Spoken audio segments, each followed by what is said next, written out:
good evening, and good evening officially this time. I was going to say, do you want to explain to people what happened? I would actually love to. It's actually really awesome. So, Ian, Mike, and I just talked to each other for like a good solid minute and a half, and I was talking to the chat that didn't see us.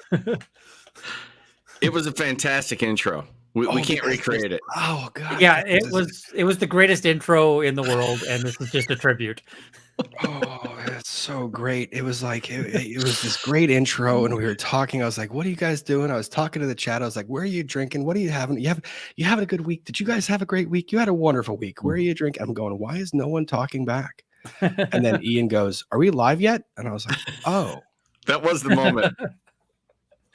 Yeah. Yeah. Well, and then I was looking at the feed and I was just seeing like waiting for Lawn Lumber, and I'm going, okay.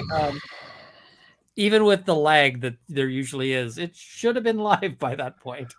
I know, man. Oh God, what are you guys doing? How was your week? If your week was how my week was, then you probably would have pulled the same thing I just did. So we've got people coming in from Poland. You guys having cocktails? We having tea. Mike, what are you drinking? Gosh. I'm having this thing, whatever. It was at the grocery store. Here you go, Mike. Go ahead and do your intro. It's some mango stuff. No. You got to look at the screen. Do your intro. Oh, hello. How are you, beautiful Mike? people? Well, Mike, introduce yourself to the chat. They don't know who you are. I'm Law Talk with Mike. Oh, that's it. Yeah, I'm Law Talk with Mike. Chicago and Windy City. Come on over to my channel where you will learn nothing. Oh. Well, no, you learn how not to try your own cases. You were by for a little bit on my stream earlier. I was jumping in. We've got Ann Arbor coming in with the hair. Yeah, we got with the hair. Nice to Rob. Yeah, and that's the other thing. You guys were missing out on a lovely conversation I was having with you guys. I thought I was about me actually getting a haircut. And then how depressing it is because I see more gray coming in every single time. And I was joking with Ian about it. And Ian was like, I don't want to hear it. I was like, I don't have the ability to be wise like you, Ian. I just have the hair. I don't have the wisdom. It confuses a lot of people. And we got Sue coming in from Boston. We've got Miss Deed, Rob Boomerang. Yes, I was. It was fantastic. We've got Ray from State College, Pennsylvania. We've got Hello from Croatia. We've got upstate New York from Rainy Cakes. We've got Edmonton up near you, Ian. Ray Hina. Corolla Beach, North Carolina, New York City, Baltimore and Irish Whiskey, Oktoberfest in Southwest Michigan. You guys, as always, are everywhere. We've got someone right down the street in Fairfax, Virginia, Old England, North Carolina. You guys quite literally are awesome. I love when you flood the chat like this. You guys are really flooding the chat. That's a lot of scrolling. Holy smokes. Somebody Canadian packing up to go to law school. That's I'm sorry. Big life changes. Yeah, we're sorry for everything that's going to happen between now and when you die. Yep. I mean, Leah, hey in Germany. I've got hey in Michigan. I've got hey in Detroit. I wish I could pull all of you guys up. This is ridiculous. You guys are all over the place. How was your week? To the chat and everyone there. I saw that there was Brownsville, Texas. Have you? What's in Brownsville? It's a border town. My memory was it was scorching hot that day. Many moons ago. A lot of Texas is really hot. And then I've got someone in the chat asking if Lori Leanne harvesting hot peppers. Ian, where are your hot peppers right now? I can go get some. Don't do that. Give me a second. I will go get a pepper. No, it's so early. I don't need to see you breaking out profusely in sweat this early. So, we got Saskatchewan. My gosh, is it getting cold up there yet? Northern Wisconsin, is that getting cold? We got a Kiwi in the group. All sorts of stuff. It's just starting to get some cold in the air, but not quite yet. What's the definition of starting to get cold for you? Let me look up the weather. I mean, I've had to turn the air conditioning off. My neighbor Griggsy's in here. Oh, hey, Griggsy. How's it going, buddy? Yeah, you know Griggsy. Yeah, I met Griggsy. So it's 65 here. That's not bad. That's not bad. Chicken Head PK Neely, high from the rainforest. That's not 65 in the rainforest. I'm imagining. Hello from Alabama. Toronto is still warm. I didn't introduce my friend Ian. Ian is my Canadian friend from up north. Loving life. Ian, what do you cover on your channel, buddy? Mostly Canadian criminal law and firearms law, although I just put out a video today talking about a local Alberta law that is dumb because once again, Home Depot is selling something that it's illegal to buy out here, which seems to happen a fair bit with our stupid laws because they sell things that are perfectly sensible products that it turns out maybe you can't own. So yeah, check that out. Hello in DC, over 100 in Southern California. I'm sorry for that. It's starting to cool down here in Virginia. I'm liking the cool down. Yeah, no. And for those of you who like watching Runkle's channel, you will find that he reaches the conclusion that a lot of laws that come out are dumb. Generally speaking, it's how it works. That is just how laws happen. There's a lot of that about worldwide, but yeah. Yeah. Canada's especially good at it at the moment. I'm just saying, I don't want to get too, but I'm just saying they're just really good at making bad laws currently. Well, this one is provincial law as opposed to federal law, which like federal law, we've got a bunch of dumb stuff happening, but this is like a provincial law that's been on the books and it has a good idea behind it. It just doesn't do the things that it's supposed to do. And it's dumb. So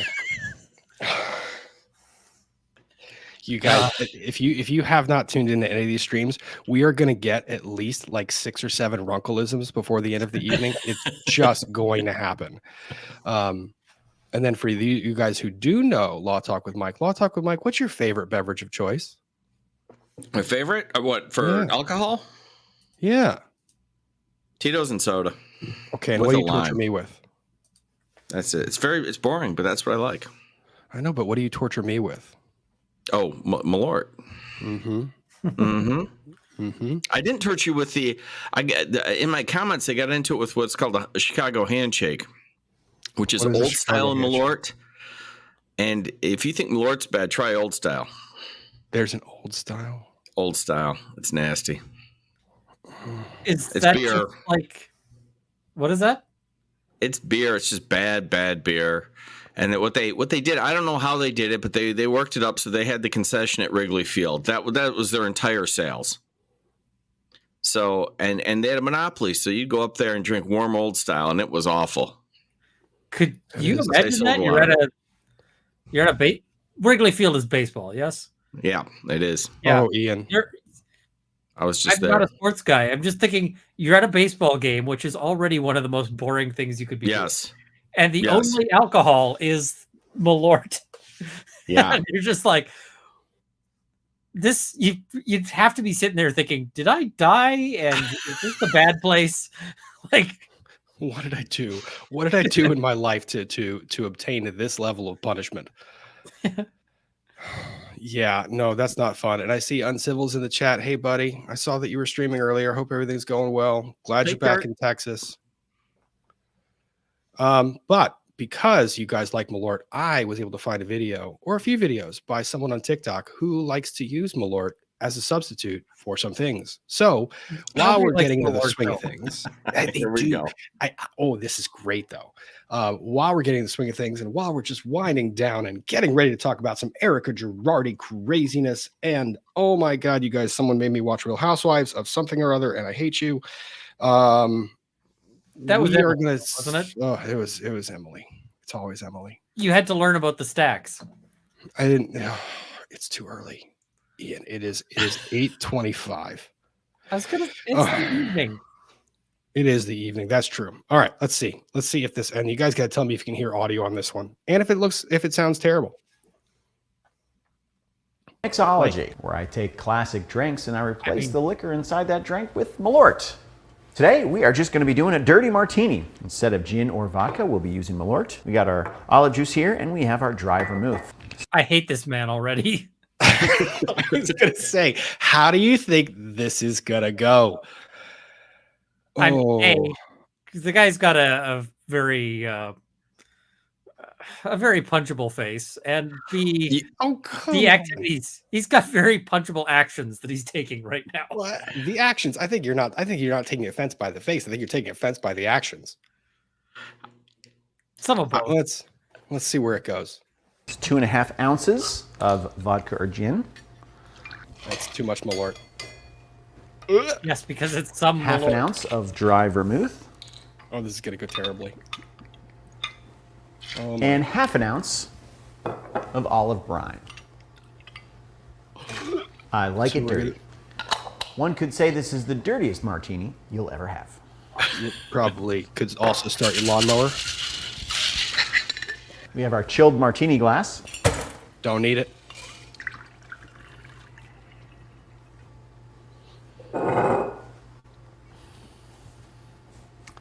Let's give this dirty Malort dry martini a taste. This is, as dirty martinis go, this is the equivalent of licking the mud flap on an oil truck.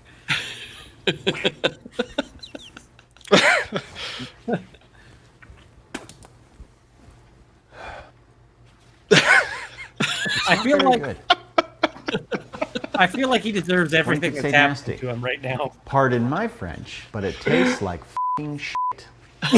Well, this was shaken, not stirred, but this would not be ordered by James Bond, who wears a tuxedo and drives an Aston Martin. This is ordered by a James Bond who wears a tuxedo t-shirt, drives a 1997 Ford Escort, whose catalytic converter was stolen.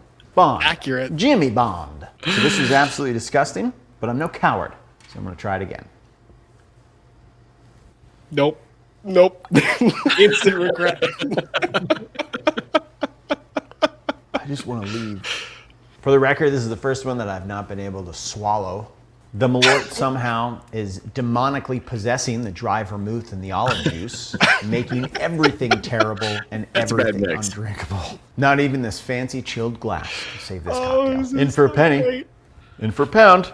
Nope. Bad idea. Don't do it. All the bad things. Okay, the olive won. Ultimately, the olive won. Thank God. Woo! Oh This is God. terrible. But this is my job now. Okay, I have to make you sit through one more because the next one is this one's for Ian, who likes the spicy stuff. Oh, this is so great. I'm just feeling like if you served one of those to James Bond, you end up with like a silenced PPK to the back of the head. Like as you turn around to go rinse out the mixer, it's just Yeah, it's just you don't deserve life anymore. he blows cover on an international operation to shoot you in the back of the head. Oh, it's too good. I ordered a Malort 2 nights ago, sitting right there on Waveland, right behind the bleachers. It's a beautiful thing. And the bartender was just like, "Get the hell out!" You're probably. Oh, I mean, this is Chicago. They're right there available. This is okay. This is the next. This is the one that I need you guys to watch because this is the good one. I'm pretty sure Today, that it's from Malort infused with extra spicy coffee. The insane. Yep, I did that for you, Ian. See, I don't like coffee though. But it's spicy. Oh, Spicy coffee. and Malort. It's just Ian. I'm gonna make you drink this at some point.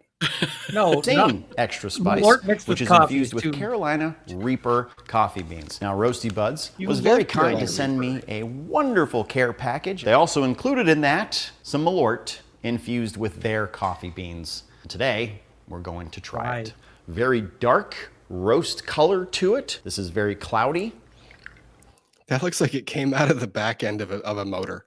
Like, Oh, like Lord. the guy started his lawnmower with it, and that's what was left in the tank. And Wait, not just like the back end of a mower. This is like one of the mechanic videos where they're like, "Hold on, bring the camera over. You got to see what this guy did to his engine. This is what's coming out." You know. Is this like an actual product, or did they just take a bottle of Malort and stick coffee beans in it and let it I sit? don't know. I don't know if it's a product. No one send Mike the link. Nobody do it. This is just terrible. Oh God. Okay. All right. Oh, The coffee flavor is very much taking charge, and so the smell is actually quite pleasant. I mean, when it comes to Malort, it's never easy. There's always some battle going on, whether it's a punch to the throat or the groin. Malort's going for something tender that's already been hurt in the past. All right, well, I stalled long enough. Geez. So what's stalling a little bit more? It's not gonna hurt anyone. All right, here we go. Enough stalling. Oh no, don't do it. You guys came to see this, so here we go. Oh no. Oh wow, there's so much going on right now. What the f? That's really spicy. Jesus. That's a lot of spice. Oh, that was going on good. there. And the amount of saliva that my mouth is Or you can creating see a lot. It's the a defense mechanism sweat. of the mouth to have this much saliva. What the body does is it tries to create saliva and mucus as a way to make a defensive buffer against all the spice that's coming into your mouth. So I definitely entered fight or flight mode right now. And it's good to know that my immune system in my mouth works correctly. My saliva is trying to outward it and not let it in. So I was just going to say thank you to my saliva for protecting me. Okay, let's get that saliva off the countertop. Well, what an intense experience that was. Really much more spicy than I expected. All right, let's try it again.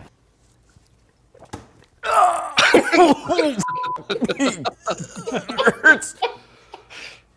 That is, there's an intensity to that. I don't taste the Malort at all. There's like no Malort flavor. That is just a spicy coffee liquor. This is the only thing up until this point that has entirely masked the Malort and the flavor of the Malort. Malort, you were soundly defeated by the Carolina Reaper coffee infused by Roasty Buds.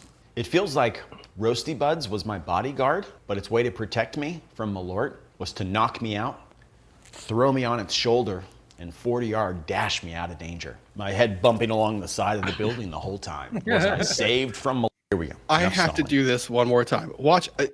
I think he experiences every single emotion that a person could experience in one split second. I feel like this. I just have to watch it one more time. You guys Oh, came to see this, so here we go. oh no.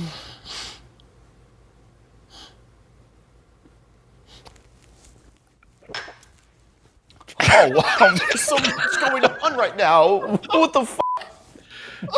That's really He really did it. Jesus. Either that or he's a great actor. That's a lot of Oh, I spice mean, going he's on there. definitely And the acting for amount part of it. There's some comedian chops going on there. You know what? Now I'm blown away. I don't know about the spicy beans. So there you go. There's their product placement they got right there on Lawn Lumber. Could you have better product placement? Honestly, could you be at a cooler place anywhere in the world? I don't know. Right this I don't moment know. than with me and Ian and Rob. Honestly, tell me a place that's cooler. The funny thing is, I saw that first one like when I was like lying in bed, like about to get ready for like the day.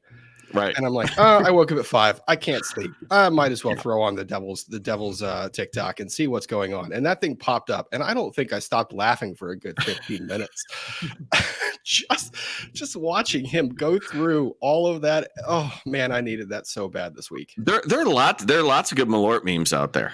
Oh, it was so Although that great. was fantastic. His facial reaction to that, Oh, top notch. Okay. I feel like Now- the memes are better than the drink. They really are. They're so good. The memes are just too much. Yeah. Okay. But I don't know about the spicy beans. I've never heard of spicy coffee. This is my first foray into spicy coffee. I didn't know such a thing existed. Are you a spicy person? Mm-hmm. I know. Well, wait. Hang on. Let me answer that 2 different ways. 1, I know that you're a spicy person. 2, Doesn't get any spicier. do you like spicy things? Yes. Okay. Well, Do you then why have have you not? Carolina Sit there and Reapers? pour that habanero on there and just go to town. I like it. Oh, I'm just envisioning nothing. Well, you know what's Nothing strong else. if it killed that Malort because that's got a strong flavor. Oh, yeah. Although it's no. mostly bitter, I can see where spicy could overtake it. Yeah, it's like a defense attorney's soul. Mm-hmm. Yep. But So- I like it. I mean, you can't not. Wait, no, that's a complete lie. You can actively not like this stuff because it is horrible and no human should ever consume it. I also like defense attorney tears. Now those are great as well. That is sweet, sweet nectar of the gods right there. I mean, are you picking a fight with Ian intentionally? Because we can do that insurance too. defense attorneys here. Oh, okay, different breed. Got it. Got it. I completely understand that. So that there we go. and then the memes. There are too many memes to even freaking count. What is that? Carolina? Is that what it was? Yeah, this is a Carolina Reaper hot sauce that one of my viewers sent me, and that's a Carolina Reaper. That is not small. No, they are not small, and they don't mess around. Yeah, you gotta eat these in bits. Well, if someone's feeding me something and I have to eat it in bits, I'm reconsidering whether I want to eat that thing. Like, I thought you guys are attorneys. You're smart. Yes, but I like food that doesn't just fight back. Yes, food's got to have a fighting chance. Oh God, you guys. Okay, all right. So these are some of the best memes. In Chicago, you don't need one night stands to experience regret. But any one night stand you have in Chicago will fill you with regret. Yeah, we've got Kurt. Kurt, did you catch any of the Malort? I heard talk. Oh, you're coming in hot there. Okay, well, there you go. Much better. You go. I'm always hot, baby. Oh yeah. Yeah. In Chicago, you don't need Malort you don't need one night stands to experience regret. It's getting hot in here, so I take off all my clothes. Oh no, Kurt.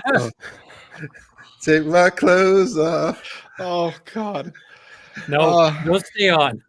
This one should be taco. They should serve this with Taco Bell and just send everyone sprinting for every exit it has ever existed. Malort, these pants are gonna shit themselves. Yeah. And these are official Malort ads, I believe. Oh, I think they probably unfriend someone in person. That sounds about right. Yep. Yeah. Yep. So all of the cruelty that you can probably mask, or all the cruelty you can probably put into a bottle, is just in a bottle. It's just, you just have it. Oh, so Kurt, how was your week, buddy? It's been glorious. Yeah, good. How's Texas? Also glorious. It's sunny and beautiful and free, and I love it. No taxes. No taxes. Occasionally no power, but that's rare. That's totally. Kelly, no bathroom would be safe. It'd be a bridesmaid scene all over the. Yep, probably. Uncle Bay, all three of you need to meet for a weekend, Buffalo. I would love to. That'd be fun. Yeah. Yes. Hell yeah. Every time I hang out with any one of these guys, and the cool part is I've hung out with each one of these three in person. All of us hung out at the same time one time. Yeah, that's true. Yeah, it was good. Mm-hmm. It was. And there was only a little debauchery. Yeah, it wasn't. No, we're pretty well behaved. We were. We're trying to show a little respect. That's true. Yeah. Our best behavior that can happen with alcohol. and if I don't hit the super chats now that we had come in, no one is going to understand them later. At all. Because we're going to be talking about something that's going to send you running for the bathroom, and we'll be in the middle of a discussion of a lawsuit. I'm like, is that Malort, or is that the lawsuit, or is that the attorney? Or the spicy peppers. Or the spicy peppers. Rob, Runkle, and Mike, thank you, Normie, and Kurt. Yes. Got a Yumi Hajime. Yes. Thank you for the super sticker. Melissa, thank you for the super sticker. Nice haircut. Nothing wrong with some gray. It's coming in. Musings of Apathy, thank you for the super chat. As a large man with a wild mountain man beard, I'm celebrating the gray coming in. Enough.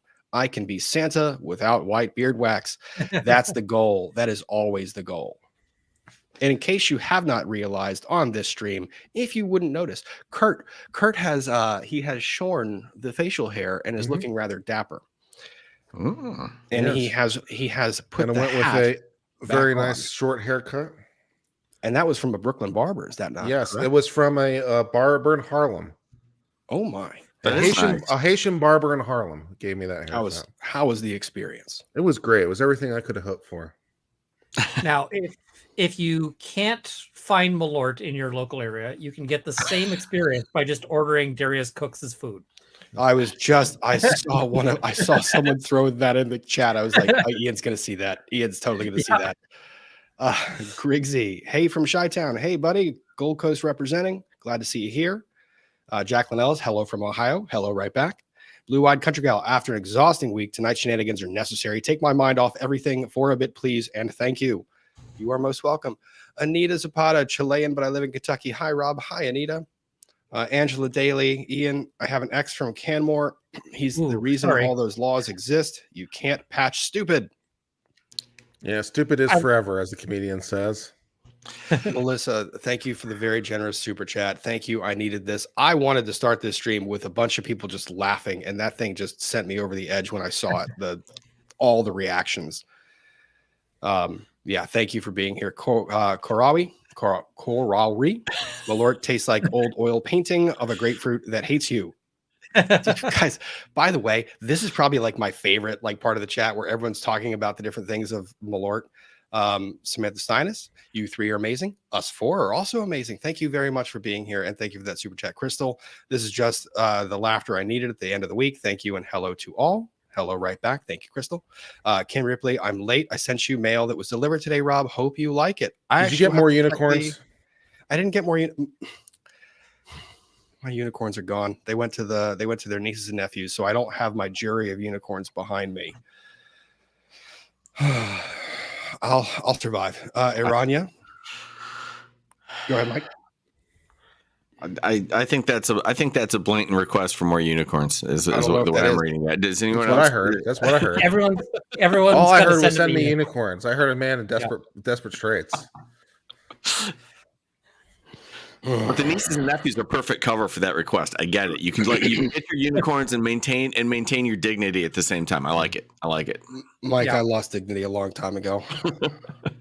Irania, thank you for the super chat. Jerry J, thank you for the generous super chat. Hello from Hong Kong. Thanks for doing this on a Saturday morning your time. Happy Saturday, happy weekend. Hope you're doing something fun. Hong Kong in the house. I love it. Barney Cat, I like this one a lot. Stacks of Stanky Malort. I've heard smells like fish, but that's a new one. Oh God. Oh. Truffle Hound, thank you. What kills more brain cells, drinking Malort or watching Real Housewives? Oh, Malort for sure. Beverly Hills, for sure. It's not even close. A poll in the chat would throw some interesting data. That's a fantastic idea. Let's do that. Let's see if we can get a chat poll going on what's going to kill more of our brain cells this week, Malort or Real Housewives of Beverly Hills. Oh, I could drink Malort all night as opposed to being subject to Real Housewives. I don't know. I mean, I have been begged to sit through a Real Housewives, and I cannot do it. I have to leave. I'd probably rather rub this south of the equator than watch Real Housewives. So. All right, the chat can now vote. Amy T, another reason the Cubs suck. Go Cardinals. Ooh, I don't know if that's fighting words for Mike or not. Not really. It's Monkey Planet. The Cubs are awful. Oh God. I mean, it's the end of the season. Yeah. If you were going to make anything of the season, you've made it already. Yeah. It's a Monkey Planet. Thank you for the super chat. Thanks, Rob. My ADHD has me doing laps, and the nurses are giving me side eye. Thank you, Ian and Mike. Thank you. Hopefully you get those nurses under control. Donnie Jomo, unlike Ian, I don't think food should fight back. I'll come over there and help you control the nurses. Oh, that's Mike. That's why we bring Mike on these streams. That is just law talk with Mike. And this is why we don't get to any topics. Oh, Mike is now asking to go control not unicorns. Well, I guess nurses that are running around, and the unicorns of some variety. No. What? Let us never speak of that again. I'm reading the super chat. AEL 4404. I vote for. What did you do? What did you do on Legal Mindset? What did you do? I don't even know. I don't even know what they're talking about. Mm-hmm. I'm sure that you do, but are not saying anything, which is not how these Friday night streams work. These Friday night streams work with this is the trust tree. This is the tree of that's what's trust. going on. This is a trust tree.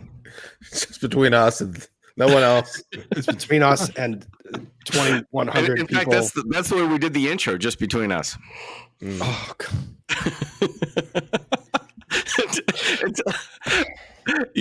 You weren't here, but it was so like Ian, like in his perfectly polite Canadian manner, is like, "Hey, are we on?" Kurt, I did a full intro, played the video, was talking, did the full intro, said hey to the chat, said hey to everybody, was getting straight into the topic, and then Ian was like, "Are you live?"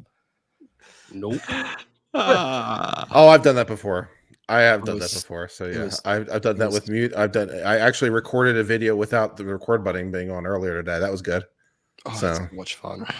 I did an entire I did a perfect take on, some of my videos are long. This was like an hour-long video. Whoa. Hang on. Some of your videos are long? The one I put out today was 10 minutes. Come on. Okay, all right, that works. But some of them are like an hour long as I really dig into a case and talk about, the case and the law behind it and so forth. And it was just like perfect. It was one continuous long take, no need for a cut. And I go and I play it and I'm like, why is there no audio? And I look over to my mic and the cable had fallen out. And I was just like, I've done it. Oh, it's the worst. The worst part about that is you still want to do the video. I know. Yeah. So now you have to do the video, but like you don't have the same energy because you just did it. So now you feel like you're acting out your own stupid video.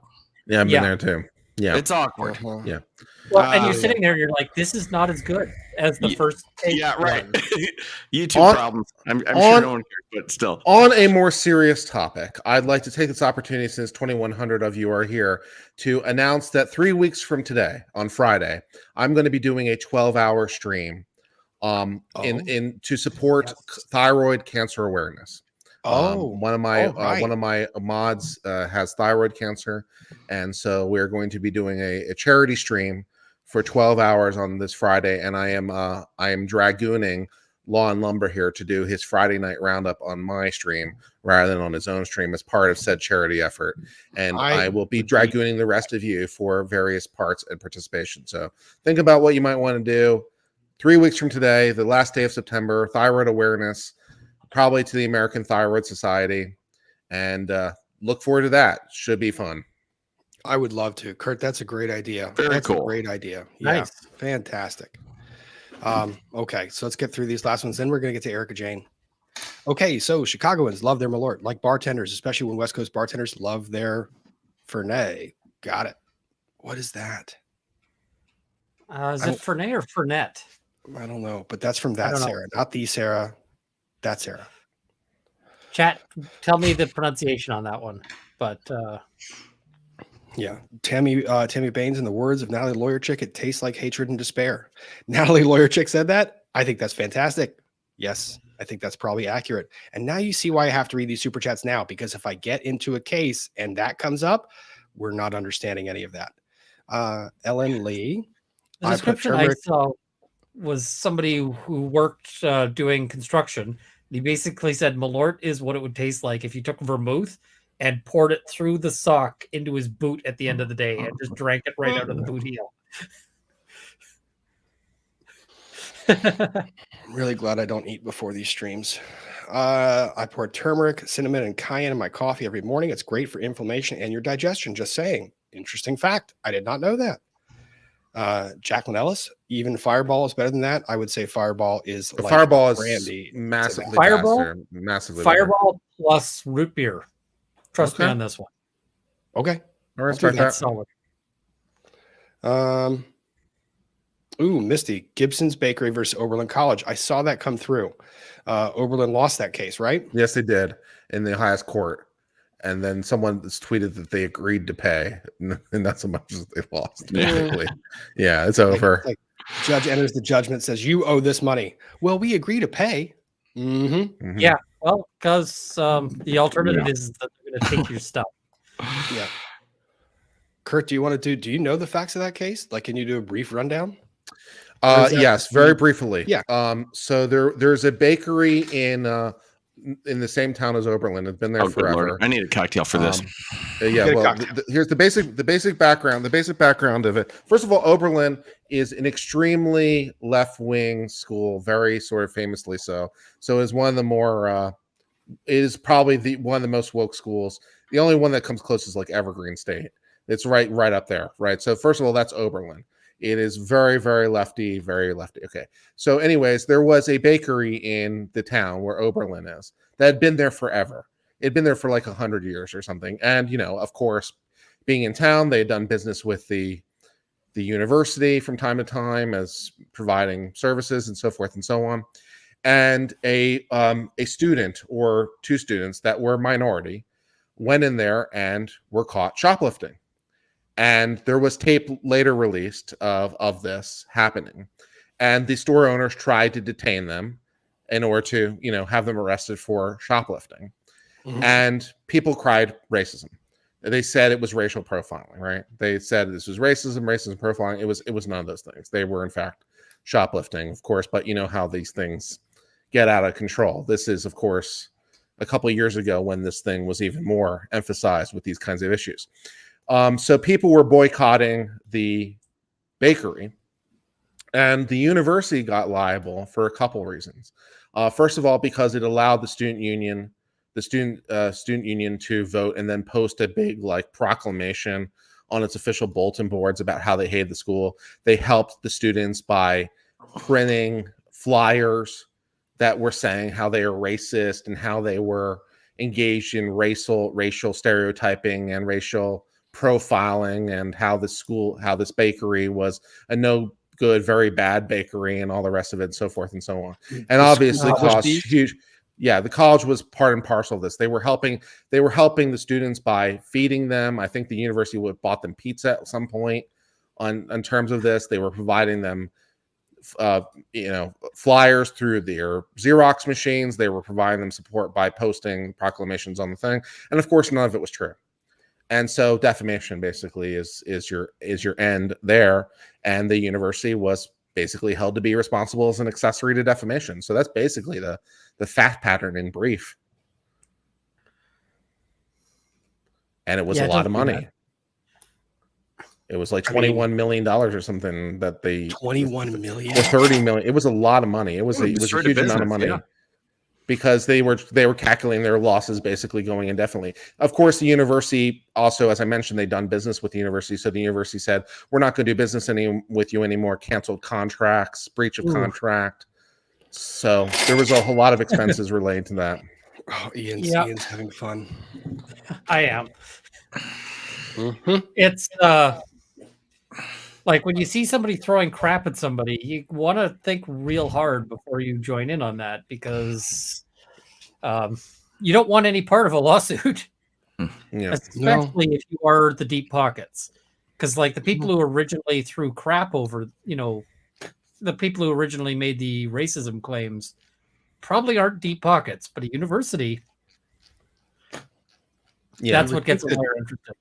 As a university, there was at least one smart person in the room that was like, this probably isn't a good idea. Yep. Yeah. One smart person. Maybe, well, I doubt it there, honestly. They have a history of poor decisions in the same vein, shall we say. Yeah. There's always somebody there who's sitting there going like, guys, really? And everyone's like, shut up, Bob. Meanwhile, Bob now is like, I told you so. I'll be Bob in that one. I'll be like, I told you so. Yeah, exactly. I'm like, this is not a slight at you, man. I like that one. That's good. Yeah, I'll take that one. Rain 432 need to do a gathering at Stampede next summer. Where's Stampede? Calgary. So really close to me. I keep wanting to do pyrotechnics for the Stampede, but if we're doing a gathering, then I can't do the pyro, because pyro is like a major endeavor if you're doing that. I just like that I'm hanging out with a guy that says, I really want to do pyrotechnics for the Calgary Stampede. I mean, that's just cool. I know. I mean, it's cool until like it's like so many things can go wrong.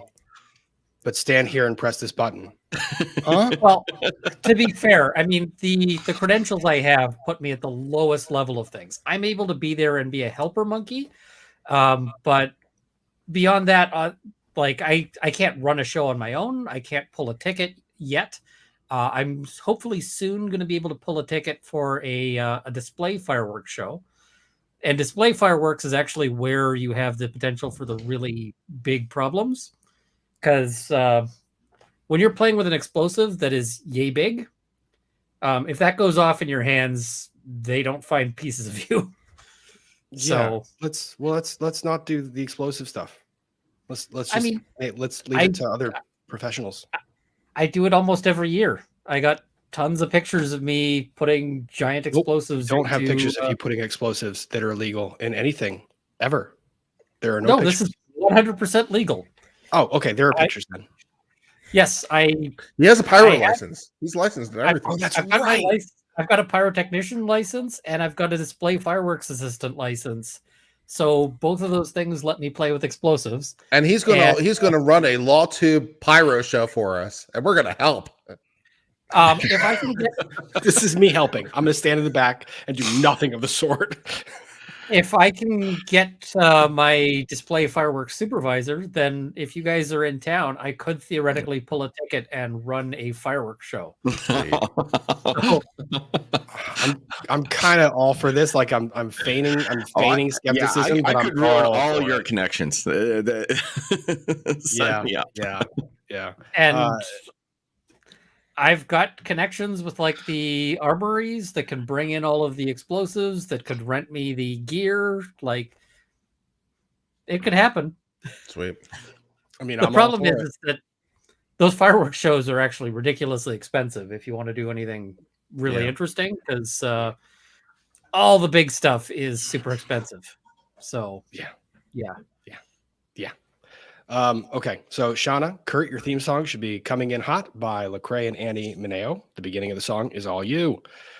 I've got some theatrical reading for Kurt in just a minute. As soon as I get Lord, I could always read another part of the wonderful book that is Chad Daybell. Nope, you're gonna like this one better. You're gonna like this one better. Okay. Nicole, thank you for super chat. I embrace the gray like sparkles in the hair. Thank you. I like that. It's a great way of explaining it.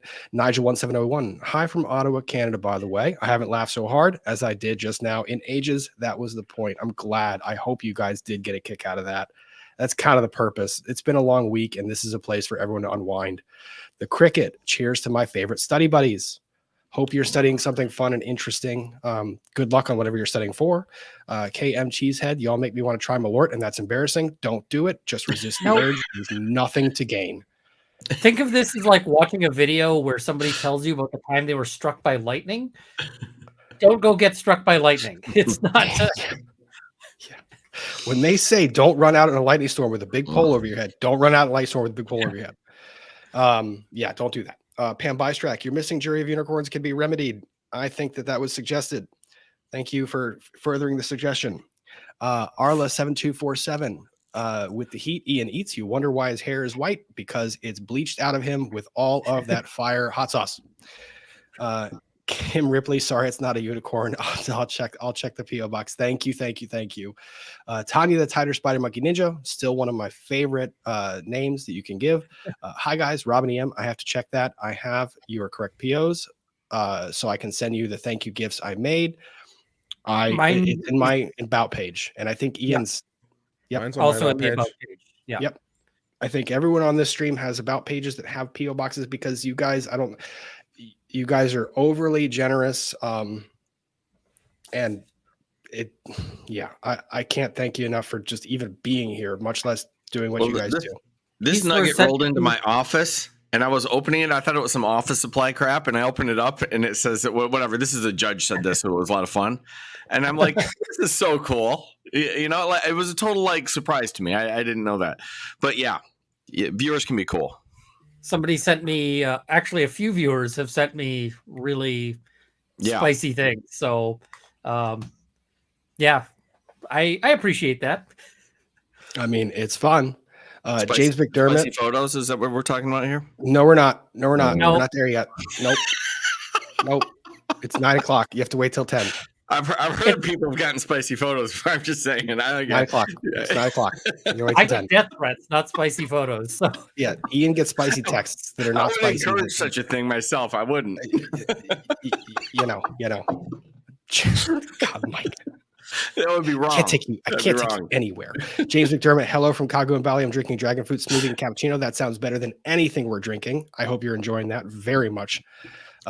Tish in Tennessee. Ian, would you rather watch Real Housewives or come to Nashville? this is That's not even a contest. Going to question. Nashville is obviously the choice. Yeah, that's a dumb question. It's It's would not a you dumb rather question. do the fun thing or the pain? Yeah. You know, No, Tish, I get it. would Yeah. you rather drink with this scotch or be struck in the face with a hammer? Yeah. What Jello goes best with Malort? Jello shot? Gasoline. Sure. Can we make? Yeah, that's actually called napalm, isn't it? The jet in gelatin form. Sure. Why not? I mean, Ian already called it liquid war crime. You add those two together, and it really is. Syria Black Runkle, are only new cases going to be Rex?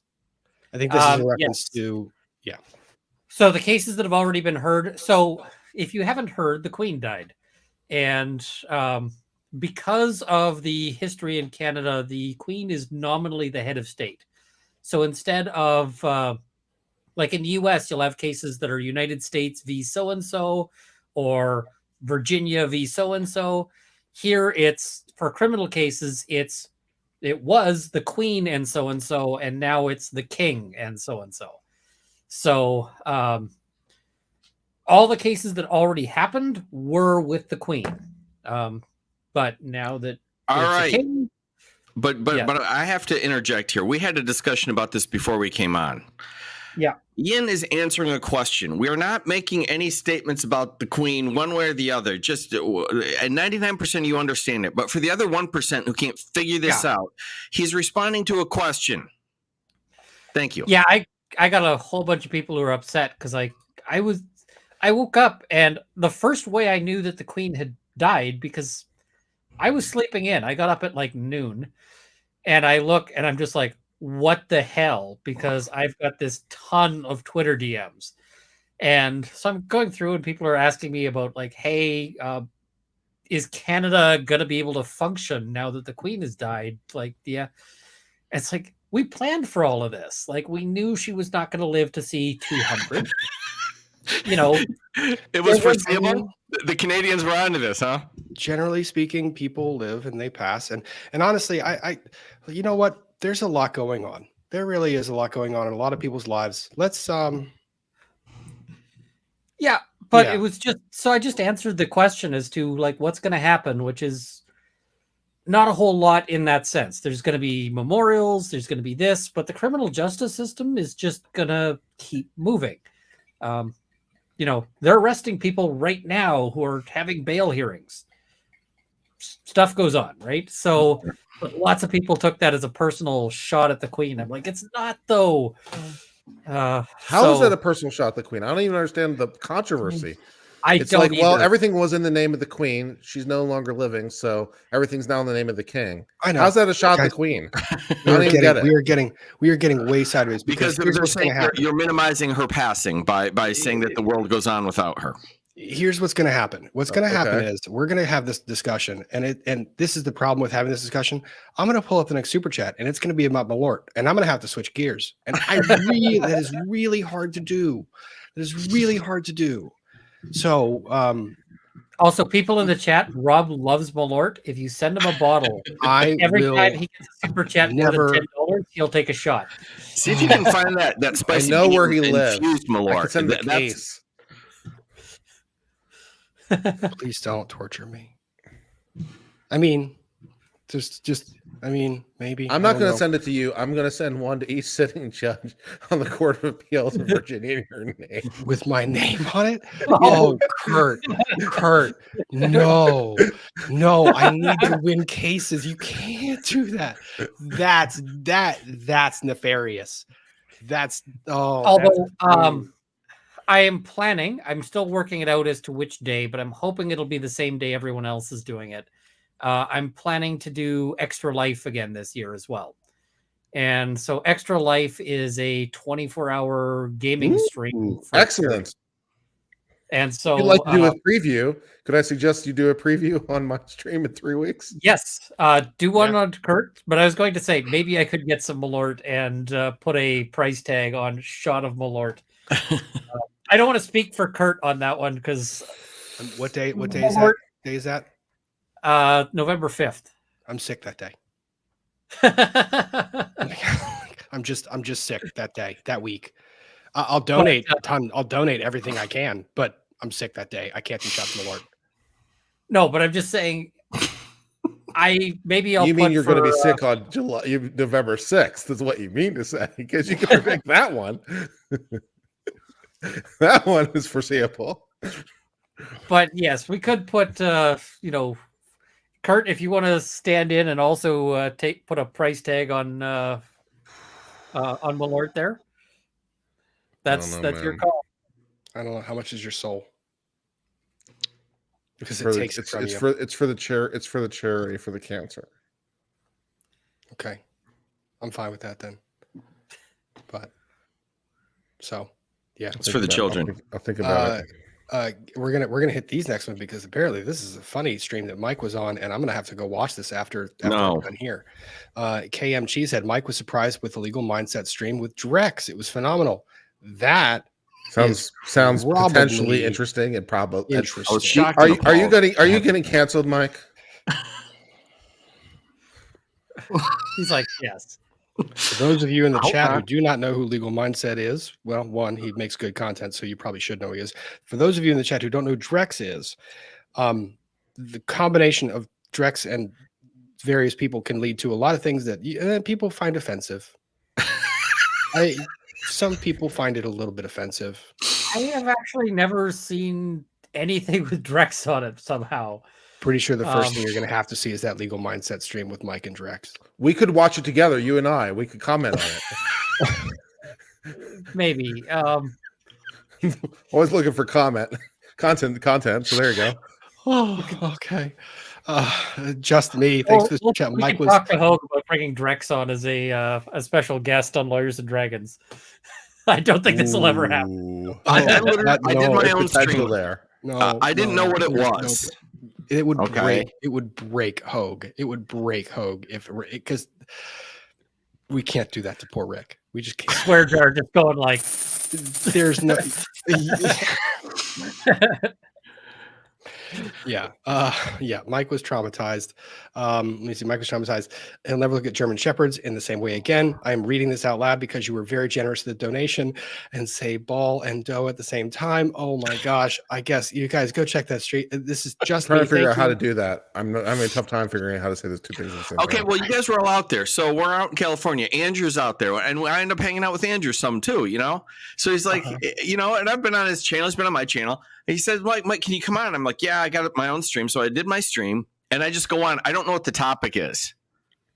And I go and I literally to click on the stream and it's called like pimps or something. I'm like, oh, good Lord, here we go.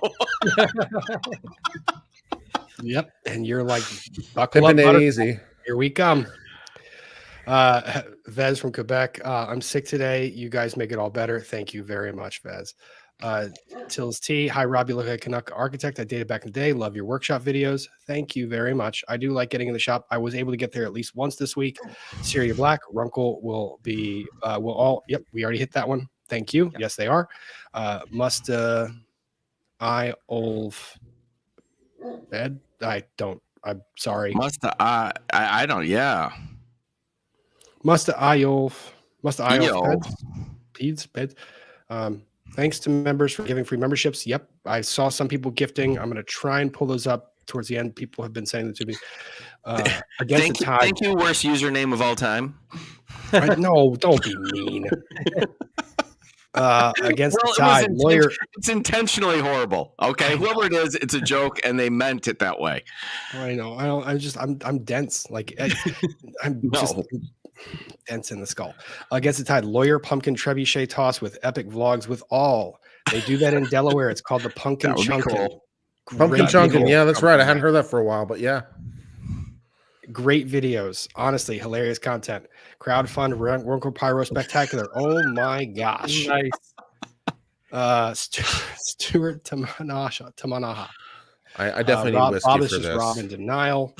Yep, Kurt, you go get whiskey. As soon as Kurt comes back, I'm jumping over to do this dramatic reading because it needs to be read in Kurt's fervor, because I'm pretty sure Kurt doesn't know the song I'm going to have him read, and it needs to be read to give context for the next part of the discussion.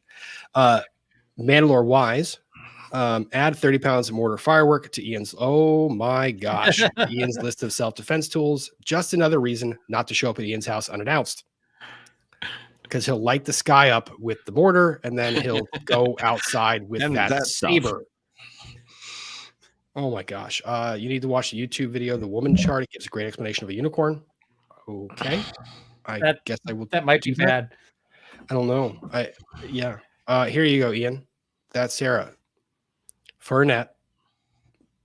Bronco, but instead of O, it's Amaro. Bronco. An aperitif or digestif, but 78 proof. You can have it up, chilled, rocks, or in a cocktail. I like it chilled up. What are you drinking, Kurt?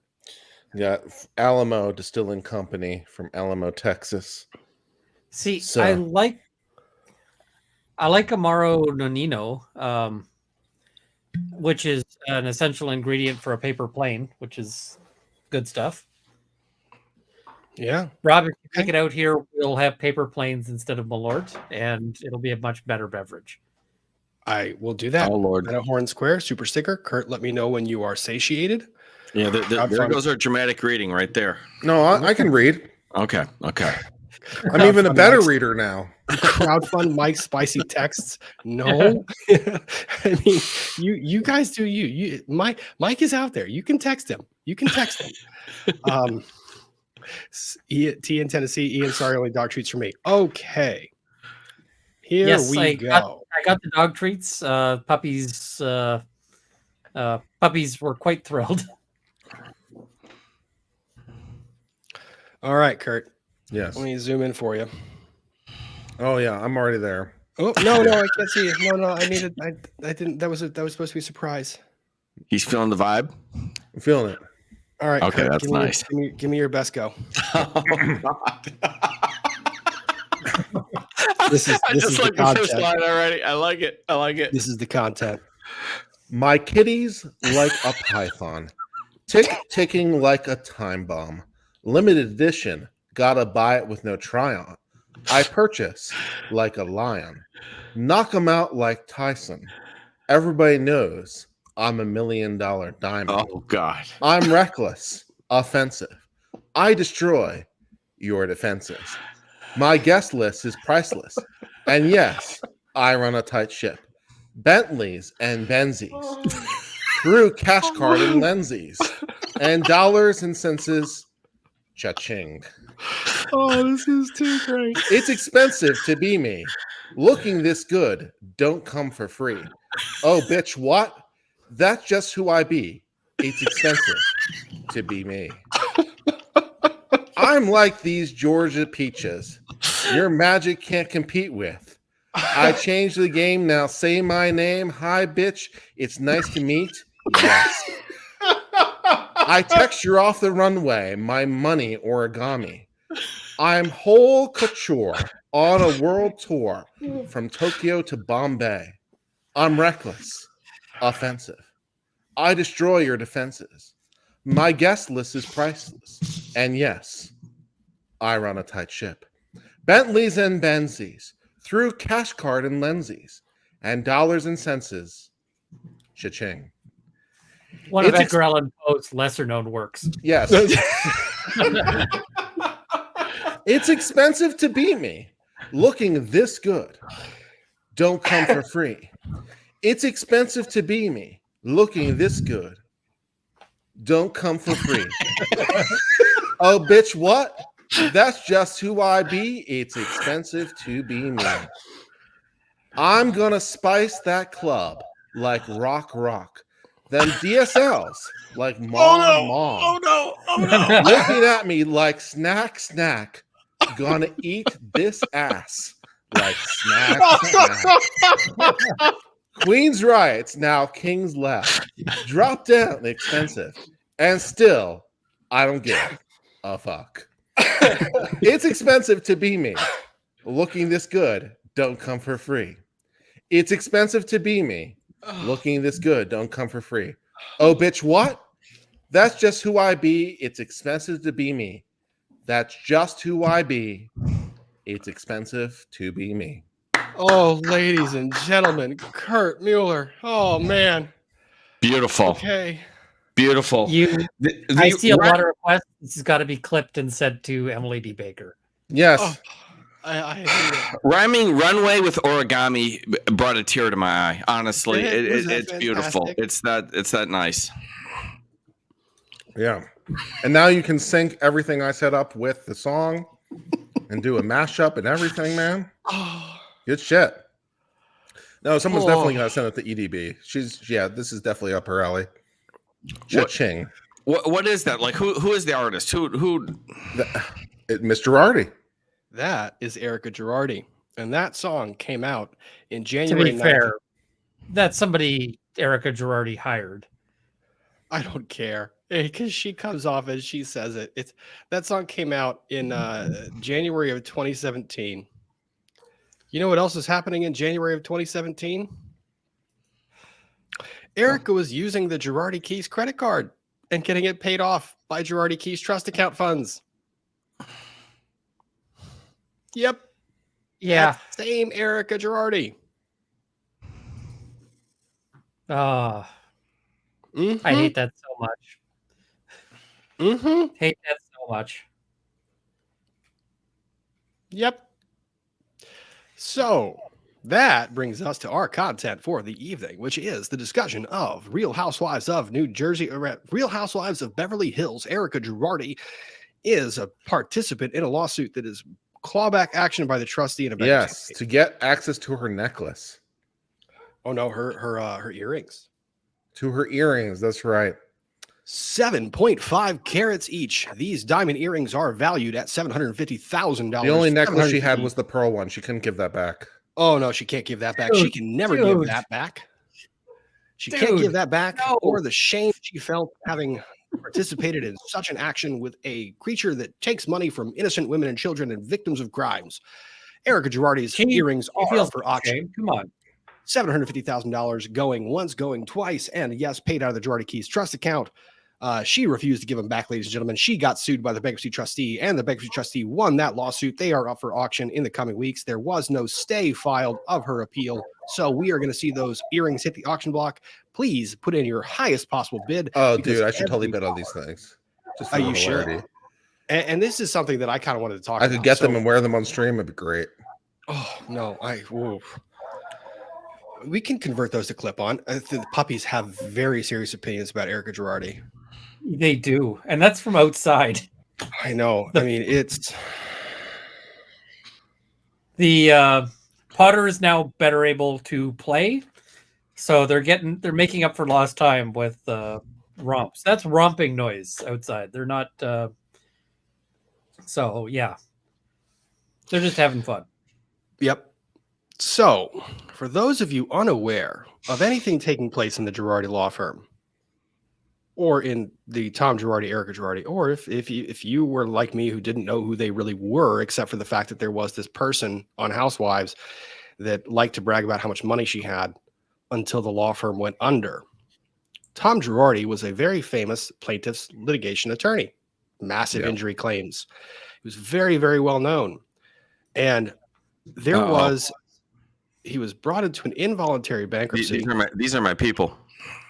Oh, no. I didn't know who this was, but apparently he does the same thing I do. Okay, great. Well, except for the fact he's a total scumbag. I mean, he was representing the total.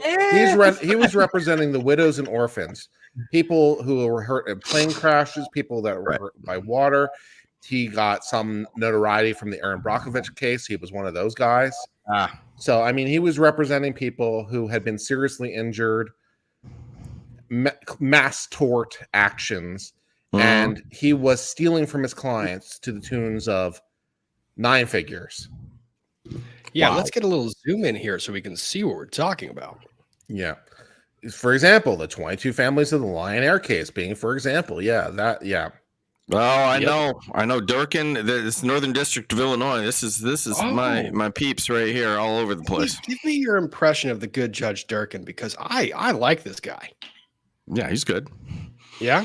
Yeah, but just Chicago stuff going on here. I wasn't expecting this. I'm like, okay, like you pull Corruption up, in Chicago. You never like see I know that the coming. people. Okay, I don't know Girardi, whatever. Oh yeah, no, it gets better. It gets better. So Thomas Girardi, yes, represented 22 of the families in the Lion Air case. This was filed in Illinois, and this is kind of where the cookie starts to crumble. Anyways, that settlement fee did not get paid out, to the point where some of the victims filed a lawsuit to recover it because it wasn't being paid. The judge, Judge Durkin, enters a contempt judgment against Mr. Girardi and Girardi Keese, and that they had stolen $2 million from the settlement money Boeing had paid to resolve the claims filed by families in the Lion Air case, and that Girardi Keese did not have the money to pay the clients their share of the settlement. Can I see the caption? I'm wondering who's doing this. I'll give it to you in a second. But it doesn't matter. It's, okay. Yeah, I'll give it to you in a second. I mean, So I would think generally it would be Bob Clifford in this town that would get it. He's probably riding on, okay, plane goes down, there's a lot of claimants, and then you have like a main player, and then you have a bunch of other people who are just riding behind, basically. That's what it sounds like this guy's doing. Okay, carry on. Yeah, let me see here, because there's the docket entry. That's How many Boeing widows and orphans paid. have you screwed over? I mean, that's, yeah. I'm not answering that. I don't know if you ever should answer that. Well, I don't think I have. Let me see. Why is that? Why is that so much bigger? All right, you know what? We're gonna go back. This is way too complicated. No, well, if it's a plane crash, you're gonna have a pile of plaintiffs. all right. So here's the that's the lawsuit. That's the bankruptcy lawsuit. Okay, that's bankruptcy schedule on the filing. Yeah. Well, let's get back to this because there's a lot of relevant stuff in here, and I know that Emily covered this, but I want to add some important things that that Emily had opinions on, but I'm a bankruptcy attorney, so we're going to kind of add some context to the extent we can. So we've got all of this. This then leads to the bankruptcy filing. It was involuntary bankruptcy. Bankruptcy can be filed voluntarily, means that you declare to the world you don't have assets or income sufficient to cover your liabilities. You want to receive a reorganization or a discharge, or it can be filed involuntarily, in which case you have so many creditors that you are clearly insolvent. The creditors force you into bankruptcy to liquidate your estate so that they can get some portion of their funds back before you squander everything. This was the latter, involuntary, filed by creditors. Alyssa Miller gets appointed as the Chapter 7 trustee for the estate. Thomas Girardi was long considered one of the premier trial attorneys. Mass tort claims. Lawyers and judges alike gave him deference to Tom's position. Yep. Judge Durkin did not see it that way. Mike, would you like to read Judge Durkin's words? Oh, God. I can't see that well. Okay. Well, let's see what paraphrase. Mike is blind. These poor folks in Indonesia expect integrity. It's an embarrassment to the whole legal community that people in Indonesia are being ripped off by someone who is acting like a two-bit crook. And that's how they're acting. That's how Mr. Girardi acted. I'm not going to restrain myself on this. That's exactly how he acted. This is an embarrassment. Well, it is. That's a sitting judge in a contempt proceeding. Yep. And here's where the trustee kind of gives us some nuance. He's not just a two-bit crook. He is so much worse than that. So over the last 10 years, the trustee is alleging that Thomas Girardi and his cohort stole at least $14 million in settlement funds that should have gone to firm's clients. That is $14 million that should go to the innocent families of victims that were subject to horrible. It gets worse. What's awful about this, and I don't think people completely appreciate, is if you're in a position to steal $14 million in client funds, that means you made several $1 million in fees legitimately before you started stealing.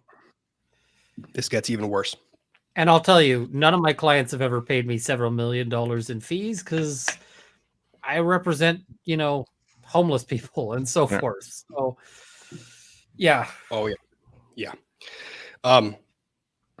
So he overdrew from the client trust account. He drew directly from the client trust account, paying personal expenses directly out of client trust funds. That's not good. And this is something that was the new development that this case brought to light, or that this pleading brought to light, that was filed last week or a week and a half ago. So as of the filing of this complaint, so when bankruptcy is filed, the creditors have an option to file what's called a proof of claim. They basically file an accounting that says, this person who is the bankruptcy debtor owes me money. This is the basis for my claim that they owe me money. It can either be they charged a credit card and they have this fee due to me. It can be they owe me money because they are holding property that's mine. Any number of claims. And that claims period is open for a period of time. So as of the date that this was filed, the known world believed that the claims totaling for the estate was $100 million. This complaint gets filed, and we now learn that there have been 682 claims filed against the bankruptcy estate to date.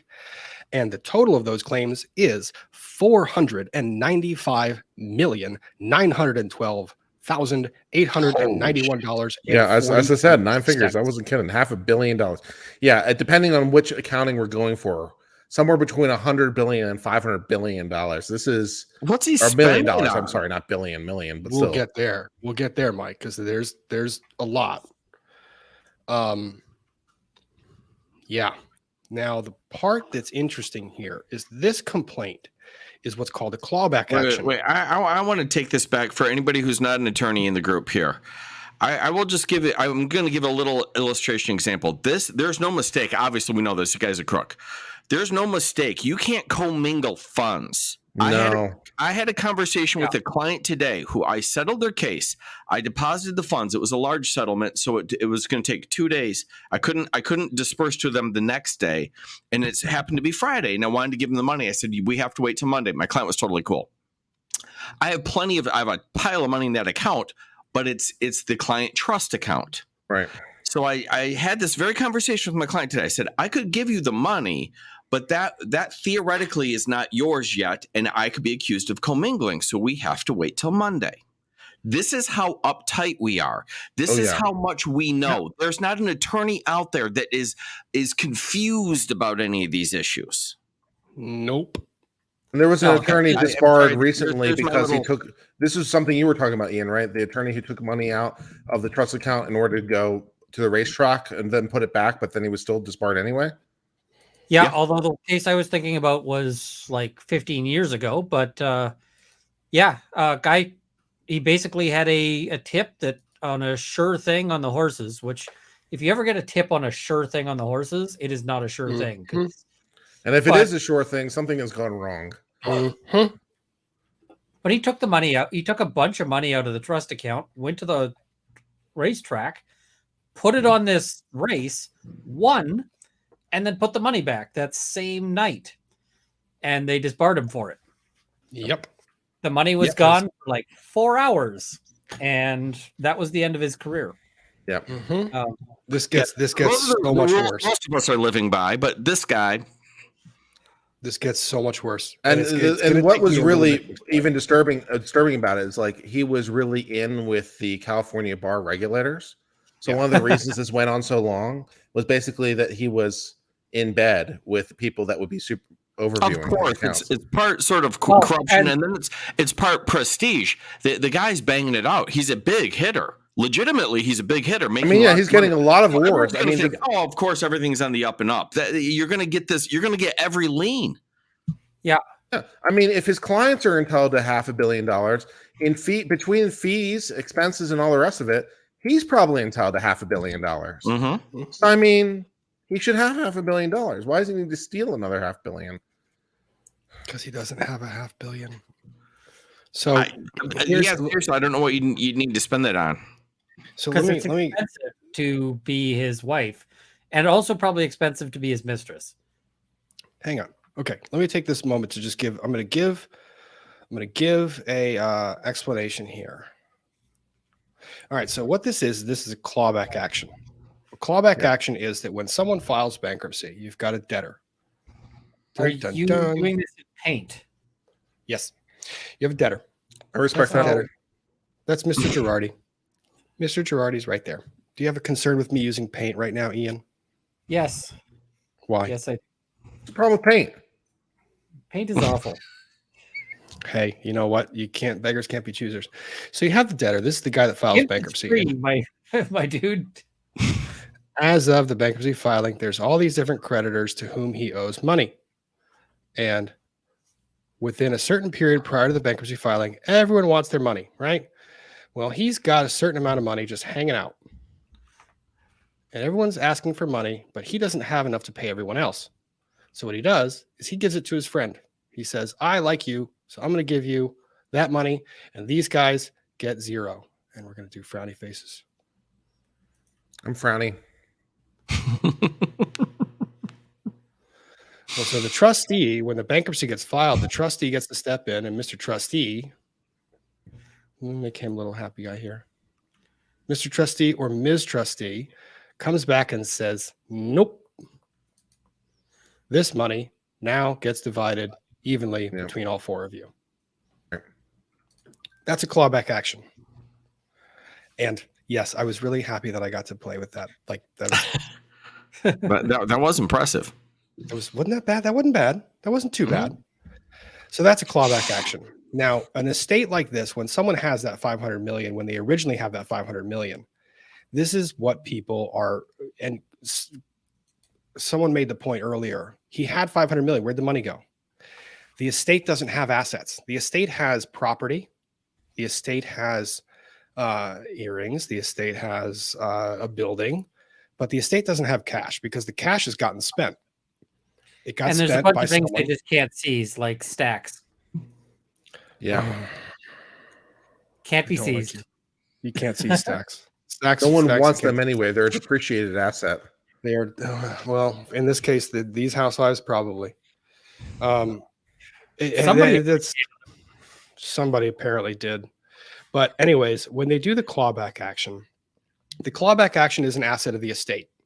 The trustee liquidates the money that got spent out to all these other people because it's fair to basically bring that money back into a giant pool because the money was spent at a time when the debtor didn't have the right to spend that money. They were insolvent. They knew they would ultimately file bankruptcy. Yep. And it becomes even worse when an agent acting on behalf of the debtor starts signing checks out as well.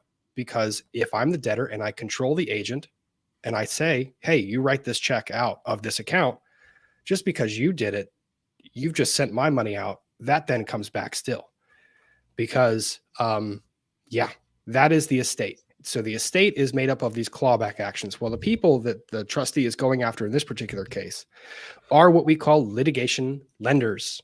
Mike, for the insurance, I know as an insurance attorney, you know what a litigation lender is. Can you explain for the chat what a litigation lender is? Well, I didn't see it in this context, but lenders will lend money to finance cases. Is that what you're talking about? Yep. So I can just go to them and say, hey, I've got a med mail and it's going to cost me $300,000 to get the experts and put it on. Let's do it. I can borrow it. The client can borrow, but you're borrowing against the proceeds of the case. Yep. So you are basically using the case proceeds or the claim itself, in this case, a wrongful death claim, as collateral for the loan. And this is why when people are saying, how are these loans prioritized? There's bankruptcy pays out creditors in different priorities. There's priority creditors that have by statute some heightened claim. The IRS generally falls within this category. So do payroll taxes, different things that are owed to the government. Government gets their money. Second line of creditors are the secured creditors that have a claim against an asset of the estate. Don't forget the bankruptcy trustee. He gets paid first. Trustee gets paid first because the trustee is charged with marshaling all of the assets, and the trustee earns every freaking penny of this, especially in a case like this. And then the third priority of creditors are the unsecured general claimants, the unsecured creditors. Now, in this particular case, the people that we're talking about in this lawsuit are claiming to be secured creditors or priority creditors. They're claiming priority because they are saying, I did something to benefit the estate by bringing money into the estate. Therefore, the benefit that I conveyed to the estate should be paid back to me first. They're also claiming to be secured creditors because when they lent this money to Mr. Girardi, it was lent using the case itself and the claim itself as collateral. So it was collateralized against the case. That's why they're claiming secured claim. So they lent all of this money and they file these claims asserting priority, and secured status. The trustee doesn't like that. So the trustee does a lot of investigation, and the trustee files a lawsuit to disqualify the claims and have them treated differently, and then to also claw back the money that they were paid into the estate so that there can be something available for creditors. With $500 million in owed claims, and let me scroll back up because there's a breakdown of this one. Wow. $500 million in I didn't owed even claims. think about all these issues until we're doing this. Okay, this is cool. 91 million of those, so almost 1/5 of those, is alleged to be secured claims. 79 million of those are alleged to be priority claims. So if the trustee doesn't recover more than $180 million, then the unsecured creditors, all those widows and orphans, get nothing. Yeah. And so this really illustrates a problem that I think there is in bankruptcy law, because I think our priorities in terms of who gets to be first in the queue are screwy. Well, let me tell you why I disagree in part on that one, because the trustee has this power. And not only the trustee has this power, the debtor has this power, and also the individual claimants have this power. The trustee acts on behalf of all unsecured creditors. So the trustee is stepping in the shoes of the unsecured creditors and in the shoes of the debtor, and is basically seeking to claw back all of this money because they're using their, and when you see the investigation the trustee did, you'll see exactly why the trustee earns this money, and you'll see exactly why the trustee is, in my opinion, in this particular case, doing the Lord's work.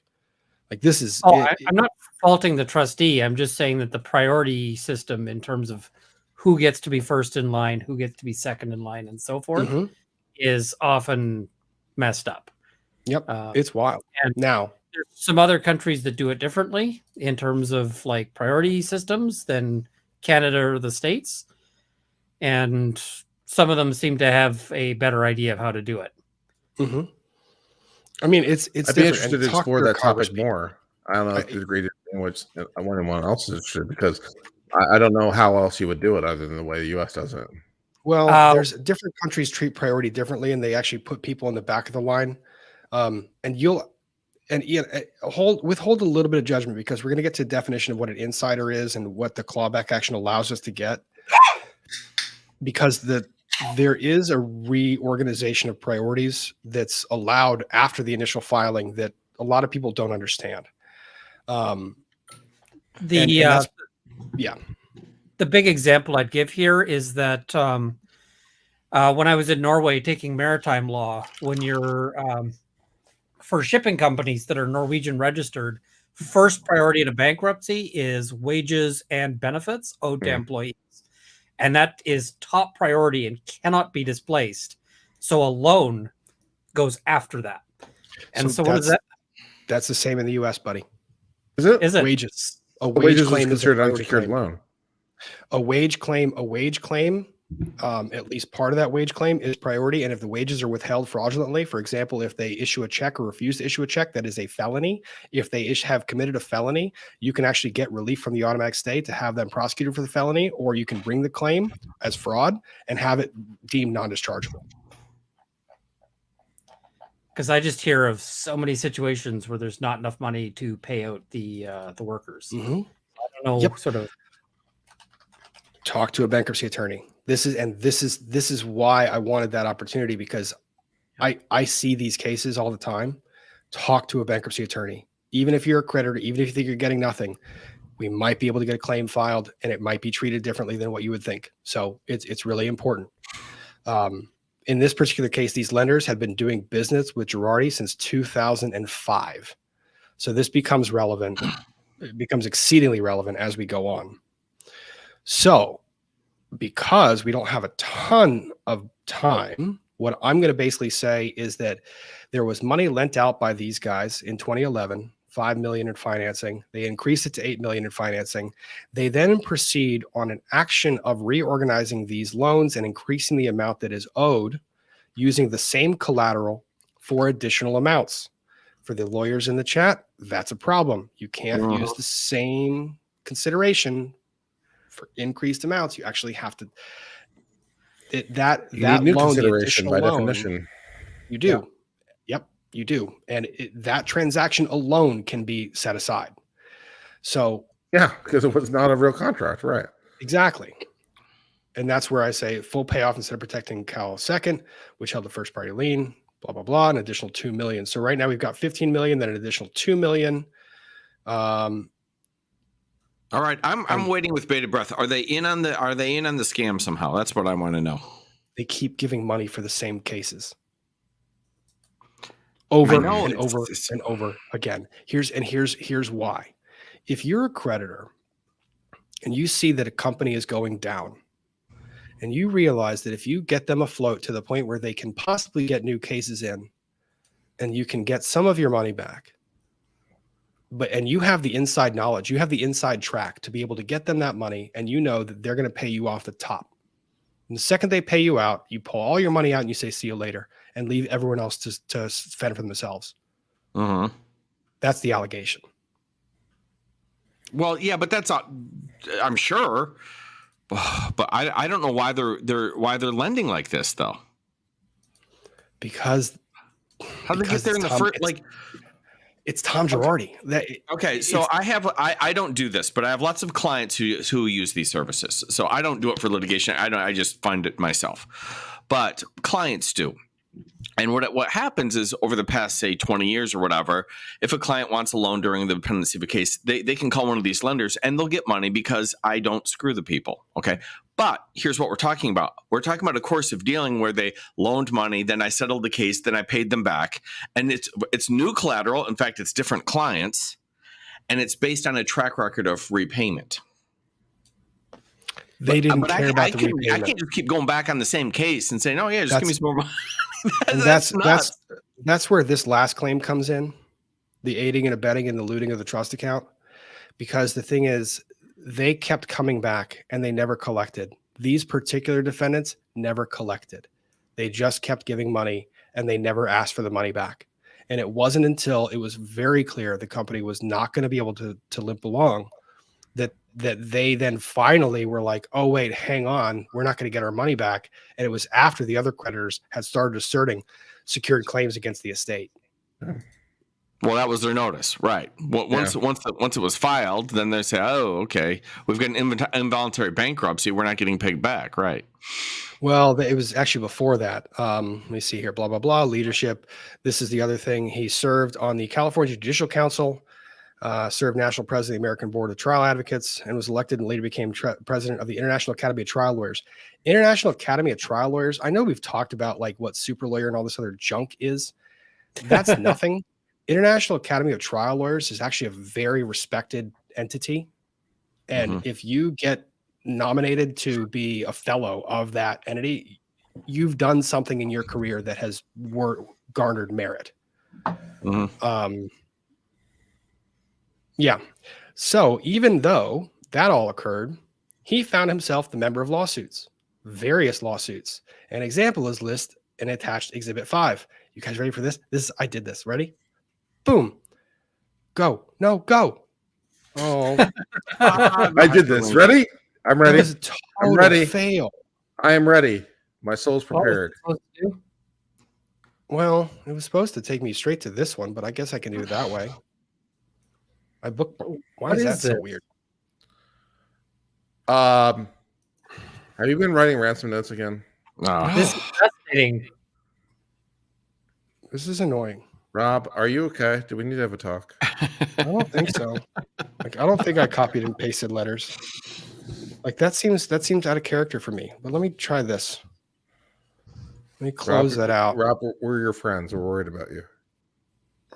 Let's not save that, and then we'll reopen it. And if we reopen it, if I do this, and then I do this, and then I do this, why is it fail? This is so freaking annoying. What is that? Page 60 of 85. Gutierrez versus Girardi 5 times. I hate everything. So here are some of the cases where he got sued. Wrongful death action, settled for $3.5 million, no written contingency fee agreement, which means that you actually can't take a contingency fee in most jurisdictions. You have to have it in writing. He had promised he would take 20. He took 40. That's a little bit different. Those are two different numbers. Yeah. That was in 1990. I mean, lawyer math and all, but still, I think 20 and 40 are different numbers. Just a bit. In 2006, he made an unauthorized settlement proposal that will get you disbarred by itself. In 2010, he tried to register an unenforceable $400 million judgment in California against the wrong corporate entity. That will get you in trouble. He was found in contempt and sanctioned $150,000 and got a public reprimand for that one. Wow. And that was in 2010. I don't think I've seen $150,000 in one place. So, yeah. And then the Gutierrez cases, the series of cases, class action lawsuit against the firm and against Tom Girardi based on misappropriation of settlement funds, blah, blah, blah. Lockheed Martin Corporation, they sustained personal injuries from exposure to toxic chemicals. They reached settlements with the defense, totaling approximately $131 million.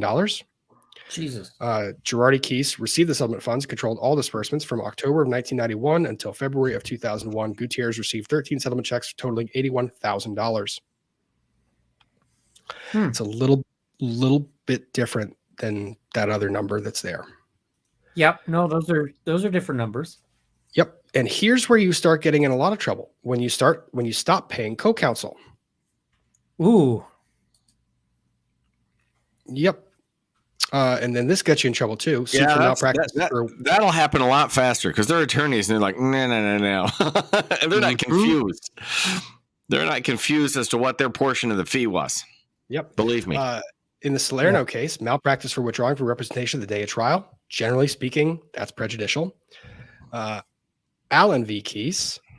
This was a claim from hormone replacement therapy tort clients sued for failure to disclose the amount of settlement. So they settled, but didn't tell the client how much they settled for. Refused to provide the client. That's an interesting thing, because how do you settle without telling the client what you settled for? Because the decision to settle is the client's. Isn't that amazing? And then the file is the client's property. You don't get to say that.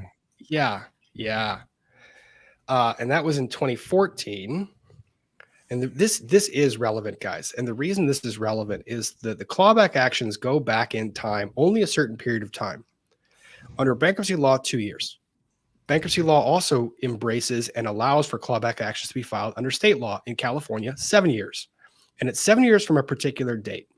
It's 7 years from the date that the person knew they were insolvent. So this is why the trustee is bringing up all of these cases, because this lends to the statement that Girardi knew he was insolvent back then. And every dollar that was paid out of the trust account at this point in time to anybody, whether it was to Erica, Tom, anybody else, is subject to clawback. This is why Erica Jane lost her earrings. Refused. One of the reasons. Yeah, refused to pay lead. I'd be worried about getting just, not so much, even just the lawsuit is one thing, but I'd be worried about any of these angry people finding me with a length of pipe. I mean, this is bad. And this is the one with the employees. So they had a former employee whose husband, this is a former employee of Girardi Keese, whose husband died. Girardi Keese sues on behalf of their own employee and then didn't pay out settlement proceeds. Jeez. Do we have to be as evil as possible? I mean, we're really trying hard to be really bad. Yeah, this is. All right, so what is it? Is it drugs? What's the deal? Like, what's he need all this money for? Obviously, he made a bunch of money legitimate. Well, he might have been cheating the whole way. Fine, but he made a bunch of money that he would have gotten away with having, and then he went ape shit and had to do all this stuff at some point in his career. Here it is. This is why you asked if it was drugs. And I tried to highlight with different colors all the things. The problem is my highlighter only had so many colors, so I had to reuse colors. Five country club. Exactly. Good God. 5 country club golf memberships, I'll do it. Memberships in city clubs, automobiles, including Ferrari and Lamborghini sports cars, boats, 2 planes, houses in Malibu and in the Palm Springs, luxury yachting trips in the Mediterranean, and a penchant for expensive gifts and jewelry and the like. Once again, have you considered not being a dick? No, I don't think he was capable of that. Yep. So more than 500 million flowed through the IOLTA trust account in the 7 years prior to that. So that's what the trustee is going after. And now we get into the specific. Say that. Why do you need a second plane? We'll get to that. That comes down in a second. The funny thing is, the trustee does a really good job of bringing receipts. So he would also instruct people to issue the check directly out of the IOLTA account. And people have asked what an IOLTA is. IOLTA is interest on lawyer trust account. Lawyer trust accounts are not allowed to bear, well, rather the lawyer is not allowed to take the interest out of those accounts because the money that's in the account isn't the lawyer's property. So the lawyer can't benefit. No, the state steals it. Yeah, that's true. It usually goes to either the bar. Yeah, the state. They pay interest on it. The state takes it. Is what the happens. State takes it. Yeah, where I am, that is a major thing that funds like legal aid and representation for for people who need representation and otherwise couldn't afford it. Well, in Virginia, it pays back the clients who were injured by this stuff. Like there we go. They can submit a fund against the claim. Yeah, so get off me about my pro bono it goes to work. pay. It goes to pay for all the ones a the team lawyers of lawyers. Yeah, yeah. The circle of life. Yeah. This is the best. Here's the diamond earrings in 2007. Tom Girardi purchased a pair of diamond earrings for Erica for the sum of $750,000. The check was drawn from the Razulin Mass Tort Client Trust account. Whoops. The entry on the ledger shows that the check was paid to M&M. I don't think buying earrings for your wife is in furtherance of the client's interest. I'm having trouble with that one. Yeah. It's a struggle. I mean, they describe the payment as costs. Where I am, trust account checks have to have trust account printed on them. So I'm just wondering, like, hey, if you're running a jewelry store and somebody comes in and wants to pay you with a check that's marked trust, my client wants to be paid in earrings. I don't understand it myself. And this is what's funny about this transaction. This transaction, apart from several others, several of them are just paid out of Girardi Key Trust, and there's no indications to whether it says trust on the actual check. This one seems to be a very specific trust account that was set up with this name, so it would have said this name. Yeah. And it was paid out to M&M. M&M, it turns out, is M&M Jewelers located in downtown Los Angeles. Ruh-roh. They also do fantastic candies. I don't know about that. I don't know. This thing is upon discovery of this transaction, the trustee tries to negotiate with him. In prison right now. No, he's currently Girardi is never going to go to jail. He's sickly. He's not mentally competent. He will never see justice. Okay. It's very depressing. Okay, well, whatever. He's done.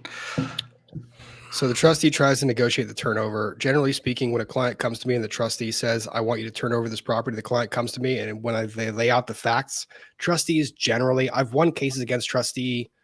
It was a $500,000 case that they were trying to claw back. I won that one. Another one was a clear turnover case. They should have turned it over. They refused. They wanted to go to trial. I told them they were going to lose. They lost. When the trustee comes and starts to negotiate, you negotiate with the trustee because the trustee also gets to claim attorney's fees if they prevail. So Erica said, no, I'm not giving it to you. Trustee files a turnover motion. Trustee wins. Erica then appeals, but didn't seek a stay, which means the trustee has retained an auctioneer and is selling the earrings. Oh, it's expensive to be you, Erica. How long was he married to her? I don't freaking know. I don't care. I mean, are they taking all of her stuff? Let's just about the earrings. What about everything? It was all a scam. Yeah, and she's out there saying that she's innocent, and you know what? There's a part of that, and this is something. There's no way. There's no way. No, and actually, I actually want to clarify this part. And this is something that all my clients come to me and say when they're a part of these clawback actions. It doesn't matter what your intention was in that moment. It doesn't matter if you were innocent in that moment. You received a part of the pot that was directed to you by the debtor. The debtor chose how much of the pot of assets was there and how much of that pot you were able to receive. Right. The law presumes that the debtor did not have the authority to do that in that moment. So it's nothing against you, Erica. It is basically saying that Tom Girardi could not have done what he did. What he did was unlawful, and you're in possession of stolen property. Give it back. That's pretty much it. You're in possession of something that he didn't have the right to transfer. You give it back, and you can file a claim. You're going to get a percentage of what everyone else gets because you stand on no higher position. You actually stand lower. You're an insider. You get the very bottom of the pit. So she gets nothing out of this. The bottom of the stack. And this is the other thing. People are talking about right now. The trustee is having trouble selling these assets because there's an ick factor. There's a I don't want to buy these things. The problem with that is you actually really do need to spend money on these things, because if you don't do that, if you don't buy these things for their fair market value, if you just let them sit and the trustee has to go to fire sale on them, there's no money to pay out. Yep. So if you're in the market for some 750,000 diamond earrings, spend 750 for them. I am not in that market. 500. I said if you're in the market. Yeah. So best I can do is 350. For you, my friend, special price. 350. For you, my friend, special price. Exactly. Mike, here's your airplanes. So G&L Aviation, give you an idea of what G stands for in the G&L Aviation. Sell an investment fee case for $5.7 million. He didn't pay co-counsel. Then shows a payment to G&L Aviation for $150,000 for associate counsel fees after not paying co-counsel. He just calls it that. And then another payment of $50,000 description of co-counsel fees. Doesn't call it that. G&L Aviation was a general partnership owned by 50-50 by Thomas and Walter Lack. G&L had title of cars, boats, airplanes, and 75% of an office building located at 1122 Wilshire Boulevard. That is up for auction right now. Then there's this $300,000 wire payment that went to a sitting judge to help her buy a condo that was his mistress. Oh, good Lord. Mike, you didn't know that part? I didn't know that part. Well, did you know who his mistress is? The judge, wait, is this a sitting judge unrelated, or is a judge involved in this case? Involved to the extent that she received the benefit of this $300,000. The condo. Well, okay, but she's not making rulings here. I mean, it's completely wrong on every level, but okay. No, there's no conflict. She's not making rulings in this particular case. Okay. And actually, she ends up giving this money back the day before the article breaks that says that he spent this money out, and she only got 2.5 carat diamond earrings each. So Erica got 7.5. She got 2.5. Did she get kicked off the bench and license ripped and all that stuff? No, she's still sitting, but Erica Girardi doxed the living F out of her. Erica Girardi went and posted all of their private text messages between Tom Girardi and her out on social media before taking it down like within a couple days, but because she was going to get sued again. All right. Let's get down to what really matters here. Was she cute? Was she cute? That's the question. I don't know. My brain can't even fathom. I mean, was she worth $300,000? I'm going to go with no. She wasn't. You know what's funny? At that point in time, I don't know what Tom Girardi was thinking. I don't know if he was thinking. He's lost his mind. It's terrible, and I don't know how you can. Anyone in the chat that's married, I know that people say, like, I don't know where my husband spends money or where he gets his money, or his wife, where they get their money, where they spend their money. We all know that's a lie. Everyone's kind of you have an idea. You can't just sit there and blindly bury your head in the sand.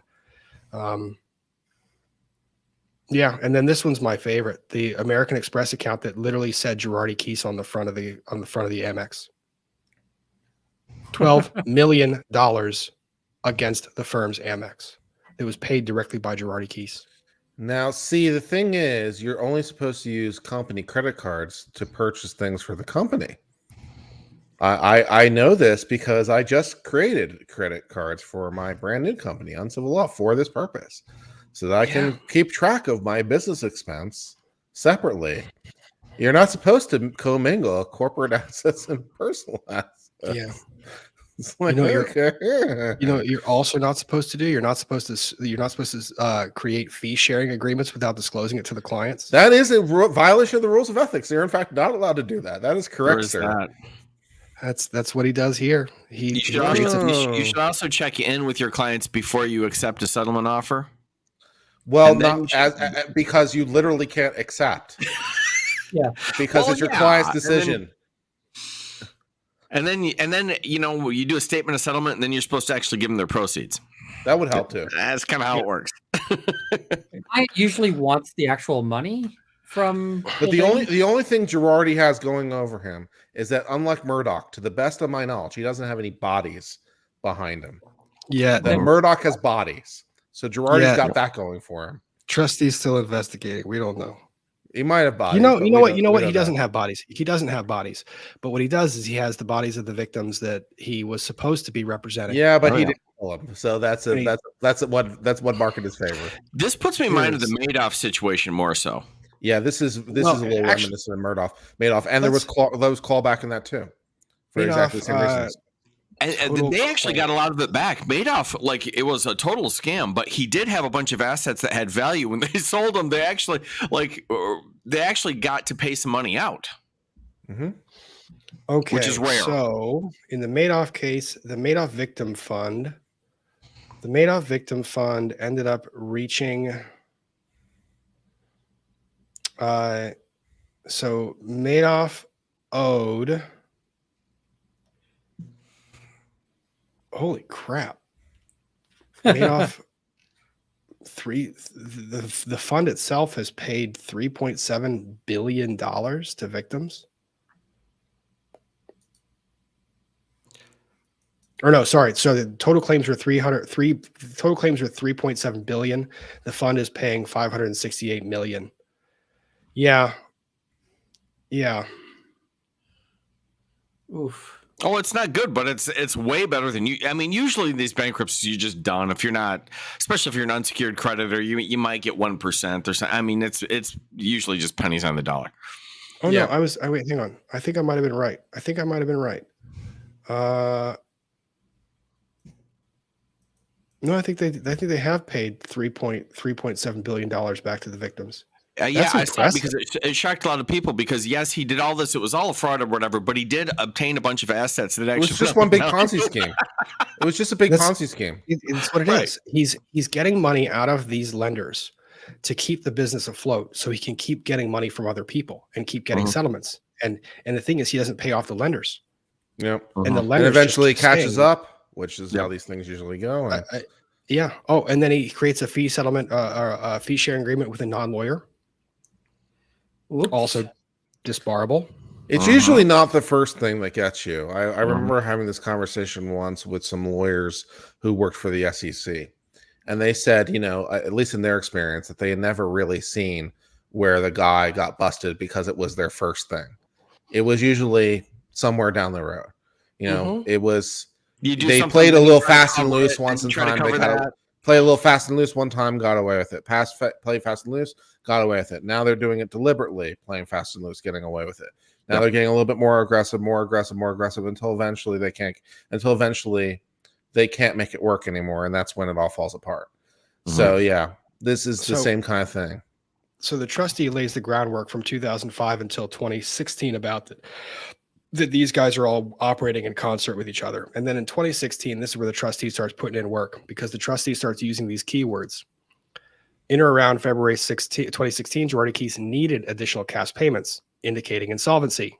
If anything is being paid out during this period of time or the 7 years prior to that date, you can start clawing that back. And then you go. What a mess. This is the worst. Cash. This is the biggest bankruptcy to bankruptcy. By the time someone finally figures this out, man, holy God. There's going to be $8 in the earrings left by the time. Yeah. Earrings are gone. Where did the money go though? So fine, he had that $500 million. Where did it go? Earrings and everything and jets and travel, and I will show you where it went. Like, you can drink some expensive champagne and do some drugs and do some travel, but still, that's a lot of money. Yeah. Merlot. I need a 2-second break. Can you guys talk amongst yourselves for 2 seconds? Yes. Fine. Let's take this thing over. Yeah. All right. Finally, that guy's right now. Who invited Law and Lumber to this party? We Damn. all need to just go black. Just bail. Yeah, no, that'd be good. We all leave. He goes back and no one's here. I like that plan. Left in the And then go into the chat and heckle him. Yeah, I like that plan very much. Oh man, yeah. Well, I guess now is a good time to remind everyone that I'll be doing a charity stream. It is planned for 3 weeks from today. This is the last day of September. It is various cancer awareness months, including, for our purposes or my purposes, thyroid cancer awareness month. So the last day of September, the 30th, it's a Friday. 3 weeks from today, I'm planning on doing a 12-hour stream. 12 hours? Yes. How are you going to do that? Well, that's why I mentioned that I'm suckering you guys into doing things. And for example, Uncle the Bailey is going to be doing gaming on my channel, and Roland Lumber is doing his Friday Night Catch Up on my channel, and you are also doing things on my channel. Congratulations!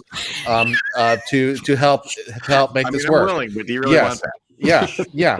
So we're going to spend 12 hours raising money and awareness for thyroid cancer awareness, because we think we do not like the thyroid cancer, and we'd like to provide money to make it go away. Which day is this going down again? This is going to be 3 weeks from today, Friday the 30th, the last day of September, in honor of Thyroid Cancer Awareness Month. All right, I'm free part of that day, but not in the evening. But I can. Great. Well, figure out what hours you're free and figure out what you want to do. And congratulations, you're doing that now. So that's great. Also, you guys are aware what Bluetooth is? Yes. Like when I walk away, I can still hear you. You saw me proposing that we all bail on you? Didn't see it, but I kind of heard it.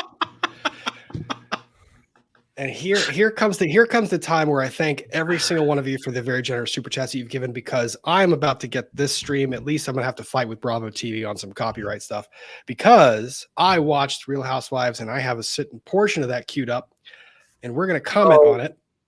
This stream is don't get you. It's gonna die. Hey, you know what? It's comment. You know what? I'm free with the fair use on this one. Are you kidding me? Do you think you might get copyright claim on the horrible lyrics that Kurt read? No, they can't claim that. Well, they're the lyrics. The thing is, I really feel like I gave a completely new. You transformed it, Kurt. Transformative. You transformed it. There's no two ways about it. Yeah. I'm gonna try. What I'm gonna try and do is fast forward to the exact moment when a certain explosion happens.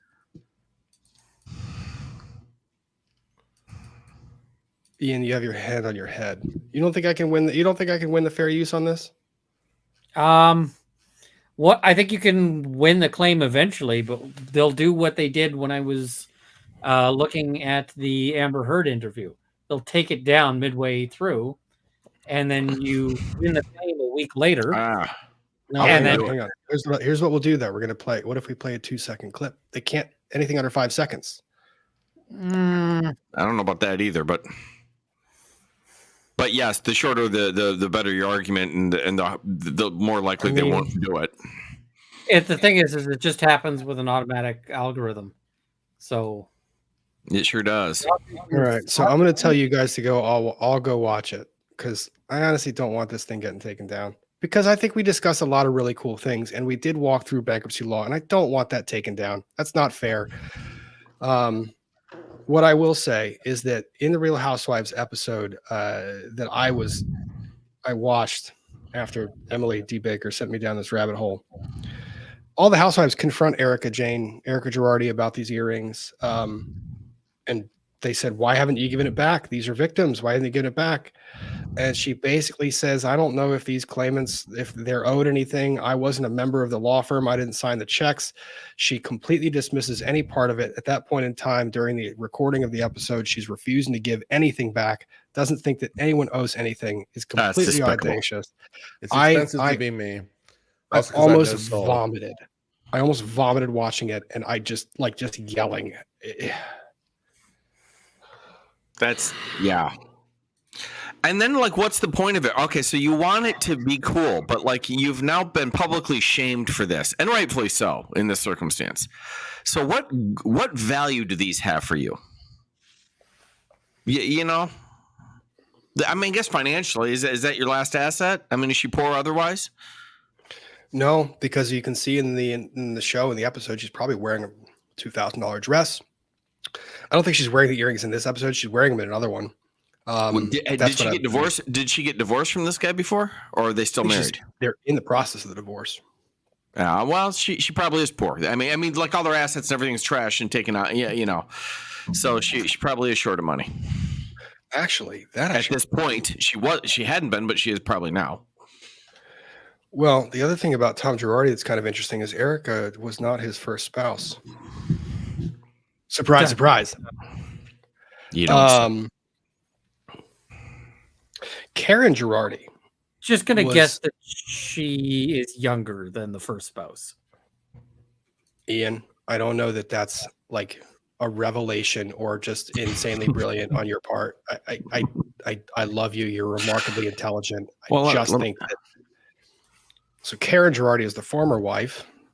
They dissolved their marriage in 1989, and this is, by the way, the relief from stay motion that the trustee filed to try and claw back property. In 89? Well, no, they got divorced because she's holding property that is, the trustee says he has a partial claim in, so he's trying to claw back some of it or a portion of it. The interesting part about this one is this part here where it says that he has not been paying child support or spousal support. Are you doing unpaid the voice support. No, that's just me doing the voices. Okay. Yeah, so he hasn't been paying support. $5,000 for June 2020, $10,000 per month for each month thereafter through the date of the order for relief. That's the order that the automatic stay takes place, where no one can keep collecting. Unpaid support in the amount of $75,000. Still has not paid that support. Karen Girardi is presently owed $245,000 secured by the support abstract, which continues to increase by $10,000 per month for each month of support that is not paid. That is 100% correct. That becomes a non-dischargeable debt, and he's going to pay that. So she's a. Based on what? A bunch of fraudulent income. It's nonsense. The guy doesn't have anything. I mean, I'm not defending him. I'm just saying that this is a pipe dream. It's a pipe dream, and it really is. It is sad that this human does a disservice. And the reason why I want to talk about this is because people don't understand bankruptcy or why these things occur the way they do. You've got a trustee who's trying to claw stuff back, who's trying to reorganize the priority. He's basically saying every defendant in that lawsuit that has a claim, he's going after all of those priority claims, all those secured claims, and he's saying, no, you don't get a single dime out of that. You wait behind all the unsecured creditors. Yeah. So he's trying to reposition those claims so that the unsecured creditors, to the extent he gets anything back. And the chat's reminding me that they had a yacht. You know what the yacht was called? Illegal. Yeah. What? The illegal. The yacht was called The Illegal. Well, you just can't make this stuff up, guys. Telling on himself. Yeah. Hey, listen to people. So, who has thoughts, or do I need to bring up another Malort thing to make everyone laugh again? More Malort thing, please. Okay, we need. I like the Malort, but the dramatic reading was the highlight of my evening. That was up there. Those lyrics were. Here we go. We're gonna put people in a good mood. Hopefully. Part 1, in which we take regular cocktails and we substitute. No, we did that one. You go bye-bye. Don't worry. I watched the entire. I watched his. Say that again. I said Rob needs to take a Malort shot. I don't have a Malort shot. I have acetone. Same thing. You also have denatured alcohol. Denatured alcohol that's still sitting next to me. Thanks, Kurt, for reminding me it's still in this room. Okay, here's the one that we haven't seen. We'll have to send you some Malort. Third, Sommelier from home with Malort Mixology, where I take classic drinks and I replace the liquor inside that drink with Malort. Today, we are just going to be doing a dirty martini. Nope. Instead of gin or vodka, we'll be using Malort. I boomered the boomer. In which we take regular cocktails and we substitute the liquor of choice with Malort. Why are we doing this? I don't know. Why do the jackass guys get kicked in the balls so much? It's just for entertainment. But we're going to start off with a very easy cocktail in this maiden voyage of an episode. We're just going to do ranch water. And normally that's sparkling water, lime juice, and tequila. And instead of tequila, we will be using Malort. So maybe instead of calling it ranch water, I'm going to call it sewer water. That's Good name. Anyone want one? No, we should send it to Tom Girardi. Do you think he has a mailing address or his attorney's office? We could just send bottles of this stuff. Where is Girardi? I mean, is he like in an institution at this point? No, or is he in a hospital? If he's in an institution, we need to send like his nurse a bottle of Malort with like a 50 and just be like, give him a shot every 20 minutes. Do you want to know what the poll said? What kills my brain cells? moderator is insisting I ask Ian about something called surströmming. Oh no, Yes. no. Don't ask him. That's terrible. Okay. When Rob comes up, we'll have some surströmming as a we'll do that on stream. No, we won't. No, we won't. This has got to happen. I refuse. Surströmming is a fermented fish that has featured in court cases. There was a court case where somebody dripped surströmming liquid, like from the can, in the common area, like the hallway of an apartment, and they got evicted. And they challenged that eviction. And the judge was like, that seems a little extreme. So they're like, okay, but here's a can of surströmming. We're going to open it in court. And the judge is like, no, you should have been evicted for that. That was absolutely reasonable. So it's fish that is continuing to ferment in the can. So it's one of the few times where you'll have a can with a bulging lid and you're still supposed to eat it. Pass. No thanks. Ian, you said that. I'm gonna find the TikTok that had the surströmming opening in a car. Well, listen, I'm not hungry anymore. That's nice. It's like, I can't carry a firearm for self-defense against road rage incidents, but I'm pretty sure that like a can of surströmming with like a hole punch. It's your new mace. Just get that in the spray bottle. Put it on your keychain. Like that'd solve the problem. Oh no. The question is it possible to make Malort into a cocktail that actually tastes any good? Yeah, is that a thing that's possible? Let's find out. Let's find out. You mix surströmming and Malort together. ranch water, I'm going to call it sewer water. That seems more apropos. First, get a glass and get some ice. Got our ice. Let's check out the recipe.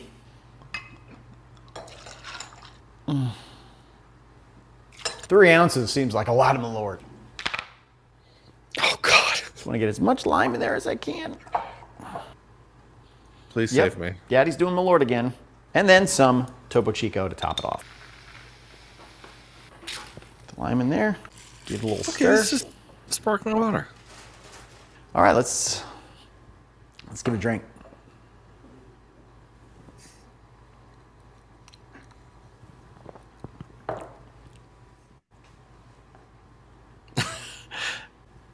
What is bad? Some of his reactions.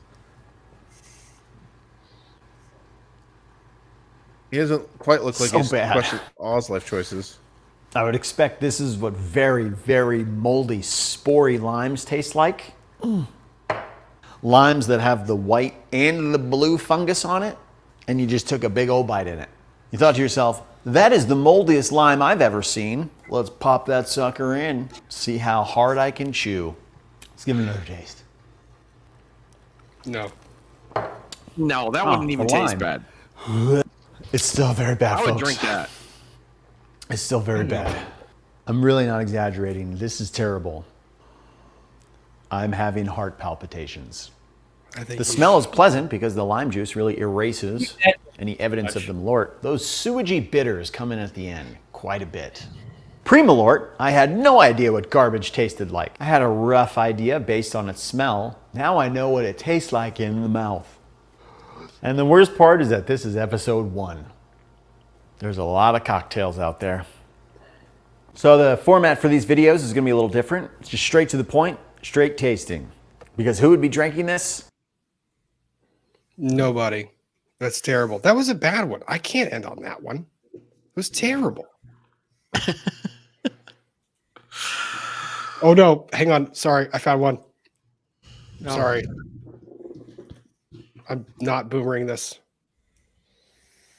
You say that. No, I don't say that. I don't say that. Why?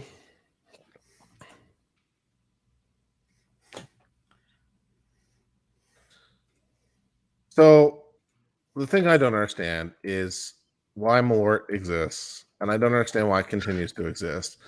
I know that people give it to people as like a joke, but how much can jokes possibly keep an entire distillery alive? Ultimately, it's good. No, it's not good. It is. Just ask Rob. He loves it. No. Somebody needs to send Rob a one-chip challenge. I actually drink it. I won't eat it. Here we go. This is surströmming. Now it's in Spanish. Oh, is this going to be one where people are throwing up?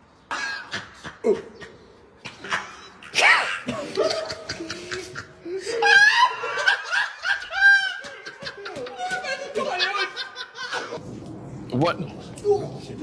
Oh, it's fish. It's not liquor.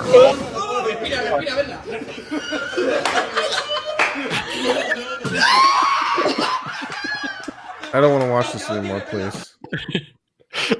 That's what surströmming does. I reached my limit. Thank you. Why does he have like two guys in, like uniforms behind? Oh. That Malort sounding good to you now, isn't it? Yep, kind of, just a bit. Okay, now I feel like less corrupted by what we just watched or what we just read. At this point, I'm envying the queen. Okay, I need to catch up on super chats. You guys are free to jump off whenever you'd like. You're welcome to stay as long as you like. I'm sure that we've got some stuff in here that's gonna probably get spicy.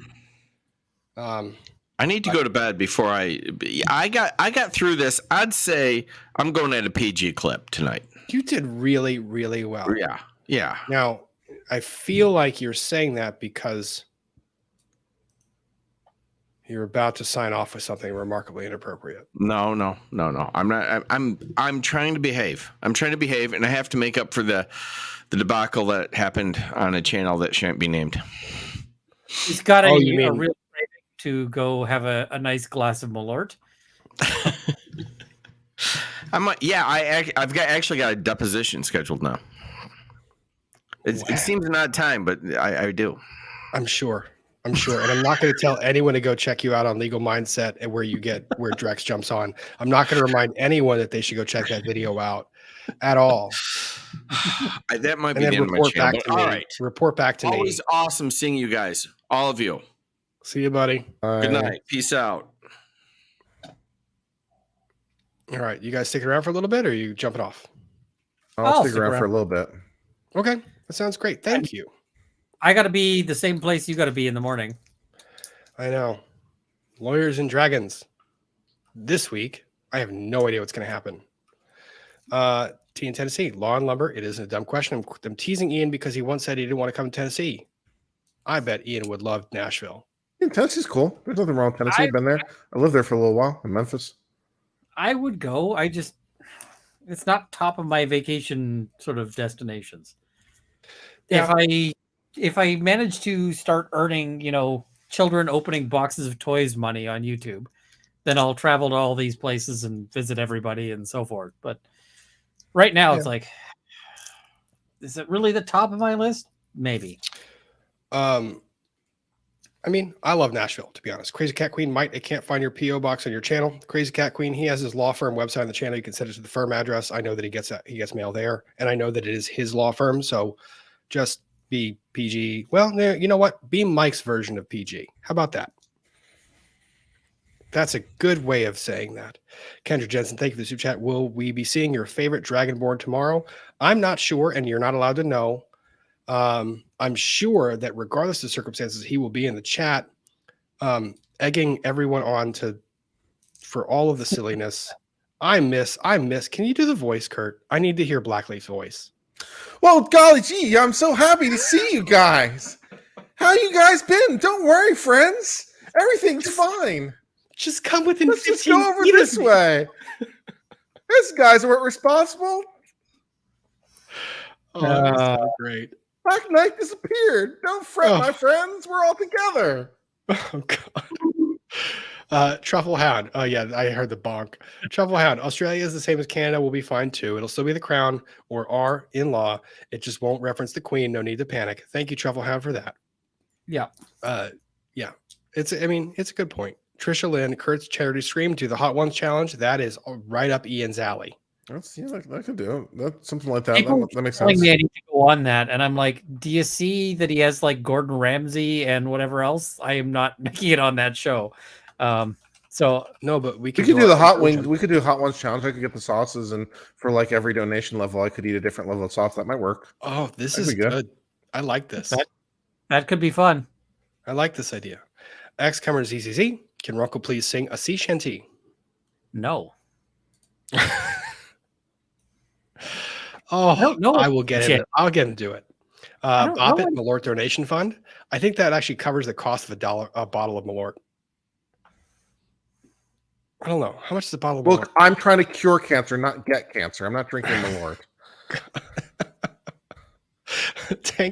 Tank further. No, don't contribute to the Malort Fund for the Malort Fund for Wood Daddy Stack. I'm gonna have to get a bottle just so that you guys can torture me properly. Atlas Shrug, do you have an opinion why John Podesta is back in the White House? That sounds, I don't know. I don't know the answer to that question or have an opinion on that. Too much has happened this week. Pollyanna, just finished a 16-hour workday and jumping on here with you guys. Exactly what I needed to brighten my day. Thank you very much. Hope we didn't go too sideways on you, and I hope you still enjoyed the stream. Kim Ripley, you get demonetized the minute you open it, Malort. Yeah, you should. You probably should. That's a safety threat. Yeah. Tills T, no doubt Mike doesn't need help scoring. Ahem. I'm gonna let you guys fend that out with him. His DMs are open. Since he's not on the stream anymore, I could send you guys his way. Flood the DMs. He did say that he would. He was curious about spicy pictures. I mean, they can be spicy pictures of surströmming, Guys in the chat, or Malort, or they can be spicy pictures of like, I mean, I don't know, fish, like actual fish, like surströmming. Do that. Carolina Reapers, just lots of Carolina pictures. Reapers. Carolina Reapers. Apple pie. Thank you for the super chat. Kurt's dramatic reading gave me William Shatner recites Elton John's Rocket Man vibes. I thought that was epic. I loved when he said, it's expensive to be me. That was great. It was a great rendition. Samantha Sinus. Oh, big wish what? OMG, Kurt, I am crying. I think we all were. That was a great laugh. We all needed it. Very, very much so. Kurt, that was an amazing, excellent dramatic reading. Indeed, everyone loves the dramatic reading. Just BKZ. Kurt needs to do an album of self-incriminating songs done in dramatic reading like this. It could be a Shatner tribute. I will tell you what, if you join that charity stream and if you start donating, I am guaranteeing we can get Kurt to do some dramatic readings. Oh, yeah. Song Kurt, lyrics, I'll do Chad Daybell books. I've got 5 of them on Kindle. Yep, we could probably get you to read WAP. How many donations does it take for you to dye your hair purple? That's really kind of Emily's thing, though, isn't it? I mean, solidarity. Pink? I mean, yeah, maybe. I like it. T-Mac, Erica and the side chick, Fed judge, both. She's a federal judge now. She was a state judge then. Both were using the credit card from the firm. EDB wonders if the firm's name was on the cards. It's a good question. It's a very good question. I didn't see the stuff on the judge using the credit card, but that's very curious. Catherine S., thank you for that super chat. Runkle, how long was it before your dog could use the stairs after ACL surgery? Our pup has torn his ACL. We are meeting with the doctor on the 20th to have him evaluated and get his surgery scheduled. 3 weeks, a month. So, yeah. I mean, he now wants to run up and down the stairs, and it's like, we're now at the point where we're supposed to be taking him up and down the stairs slowly to practice, and he just wants to run. So you're gonna have to play it by ear with how your dog is too. Yeah, every dog is a little bit different. Yep. Kim Ripley, I can't believe Emily wasn't on for this. Emily has family stuff. We appreciate the fact that Emily is enjoying her family time. Very important that she does that. Band was tonight, so hopefully that all went well. Brandon, let's go. I am not a total scumbag. Come on, man. I didn't call you Tom Girardi. I don't know what you're saying. You're a gentleman compared to Tom Girardi. Like you're an upstanding gentleman compared to Tom Girardi. I mean, I think everyone is. Yeah. Most people, at least. Brandon, I'm teasing you. You know I am. Thank you very much for that super chat. Elizabeth Walker, thank you for the super chat. New Zealand butterfly girl, Heather. I question whether the rest of Erica's jewelry is paid for in client money as well. Maybe she has to give it all back. The trustee is still investigating. That's the part at the bottom of the complaint where the trustee says, this is what I'm filing as of today's date. Yep. We will probably see more. M169. So when the money is awarded, it doesn't go to the people. It gets divided. It becomes a big pool, and then the trustee has to do a lot of accounting and then do the partition and do the allocation based on the claims that are still valid as of the time that happens. This is not going to be resolved for the next 5 years. No, it's going to take some time. Yeah. So it's going to take time to resolve this, which is sad. But the thing is, it's in a legal process to resolve it. So at least that's taking place. T-Mac, thank you for the super chat. Please explain to the chat that the widows and orphans probably will never see the money. Creditors for, I mean, Emily went over it to some extent. Emily had been talking to me and suggesting this is not discrediting Emily's sense of this. Emily doesn't practice bankruptcy law. I do. I see what the trustee is doing here. The trustee is trying to make sure that there is some money there. I don't know whether the trustee will be successful, but I'm saying that this litigation is the best way of bringing that money back into the pool to get it to these people. So it's a low percentage chance, but it's something. M. Grant, thank you for the super chat. What's really horrible is he will never be held accountable because he is under conservatorship. That's right. He's mentally incapacitated at this point in time. There's conservatorship awarded, which also means there's a conservator that's litigating the divorce case. That's cool. Right. Lovely. Just lovely.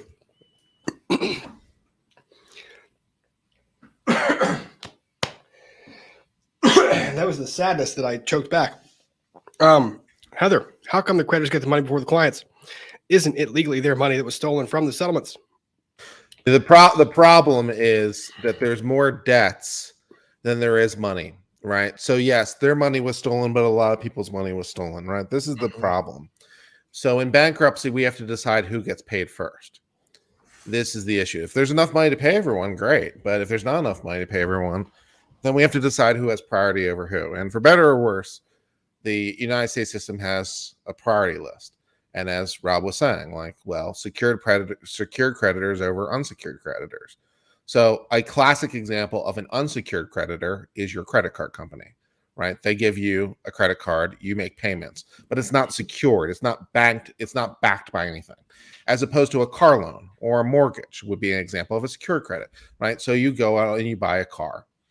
The loan is secured against the car. If you fail to pay the car loan, they get to take the car. Right, the credit card company just can't go to your house and like take the stuff that you bought with the credit card back. So that's the difference between a secured loan and an unsecured loan. Mm-hmm. And so the idea was, well, there's a lot, and this is the issue about whether or not they're righteous or not. But these people were giving money for the purposes of getting the lawsuits going. So they were giving money for funding the lawsuits, and they were secured against those assets. And if they're secured the right way, then they would get priority.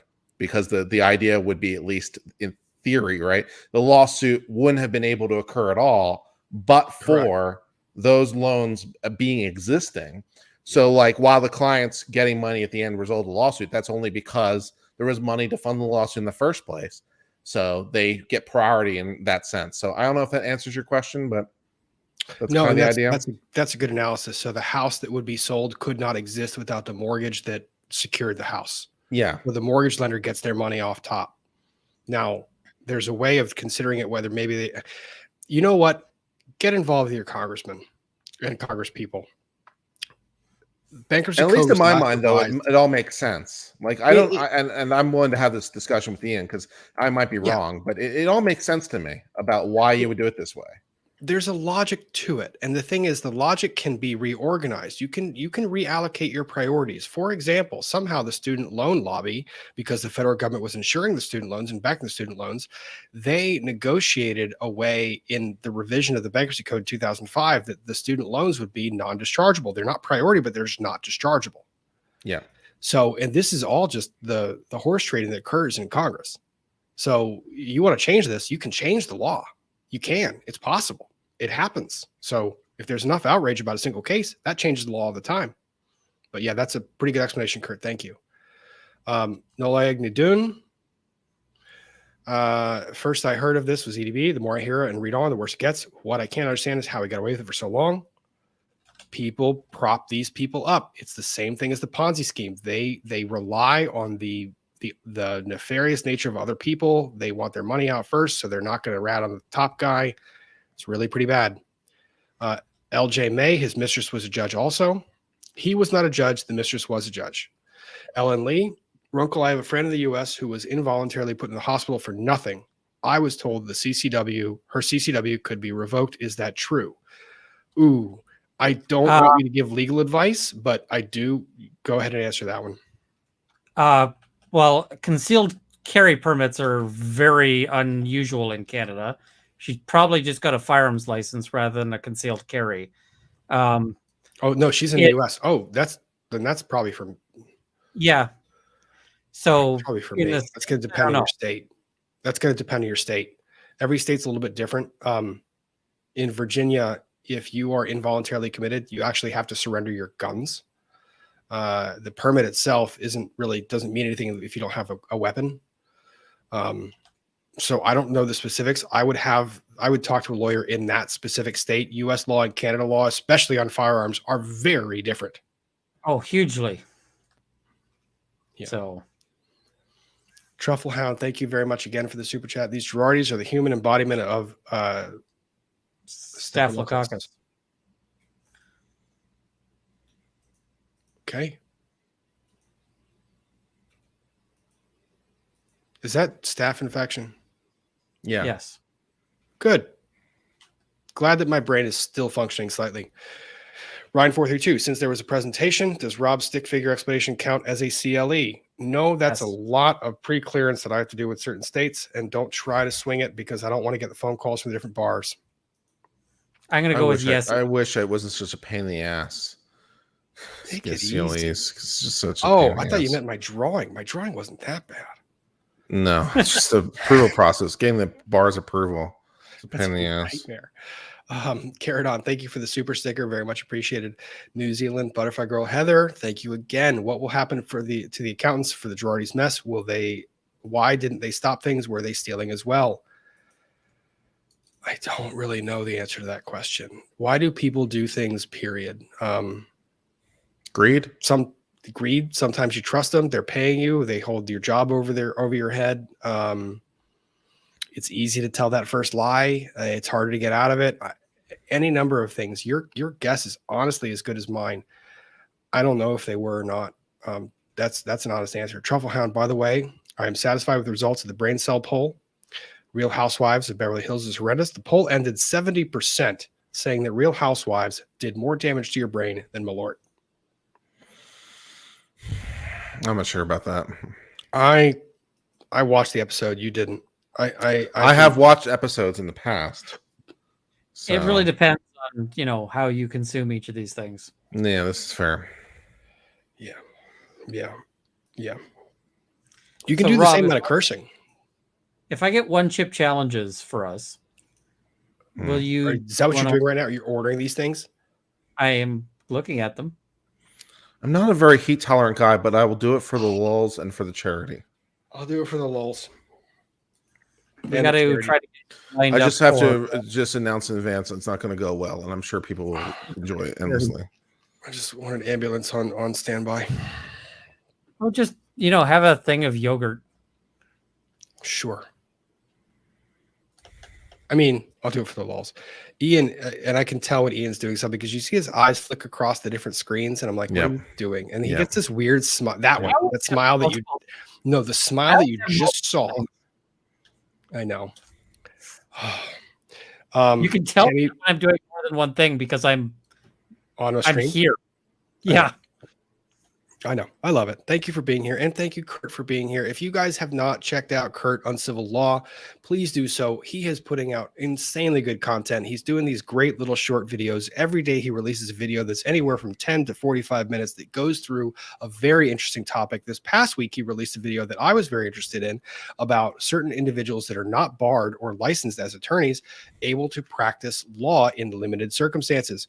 His content is very interesting and good. Go give him a follow, give him a subscribe, like the videos that you see. Same with Ian Runkle. Ian Runkle does a lot of really good content, and you will get Runkleisms in every single one of his videos. Like, I ordered a food and this is a brick. These guys are both great, and they are here supporting this channel. So thank you, both of you. And please, if you guys have the chance, if you're still watching us, the 2,300 of you that are here, please go give them a like and subscribe. If you don't mind, it would be a big support to me and this channel by doing that. Tammy Baines, if the lenders knew the firm was insolvent, can they be kicked as priority? Yep. That's the idea. That's one of the reasons they're challenging them. That like this is all part of they knew what they were doing. This part of a scam, basically. Yeah. So that's what they're doing. And they don't have clean hands either. That's part of the claim as well. Yep.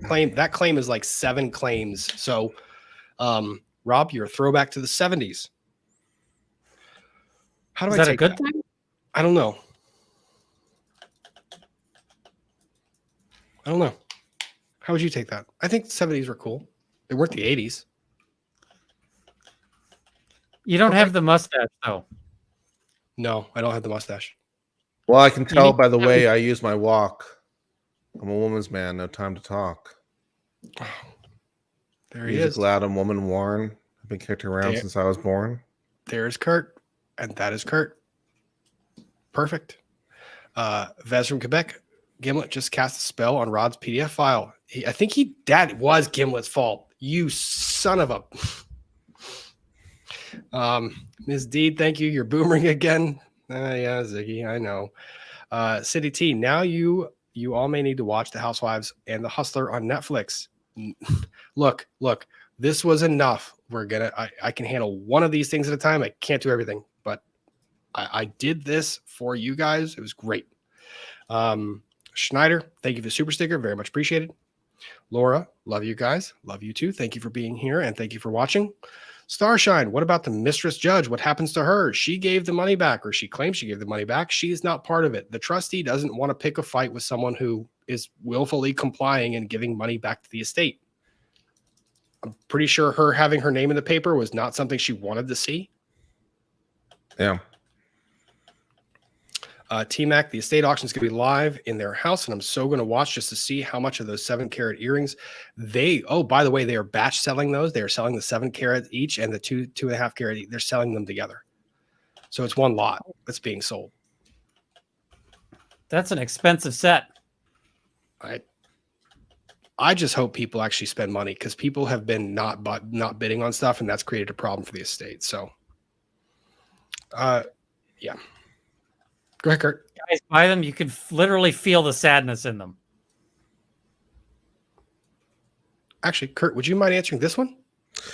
Yes, my handle is Uncivil Law, and Runkle is otherwise known as Runkle of the Bailey, and he kicks ass, and you should absolutely subscribe to his channel. He does a lot of content on pyrotechnics and guns. Sorry, Ian. There's also Roll of Law if you're interested in Dungeons and Dragons. And I want in on all that. I told you I want in. I want in so bad. I need to roll dice. I got it bad.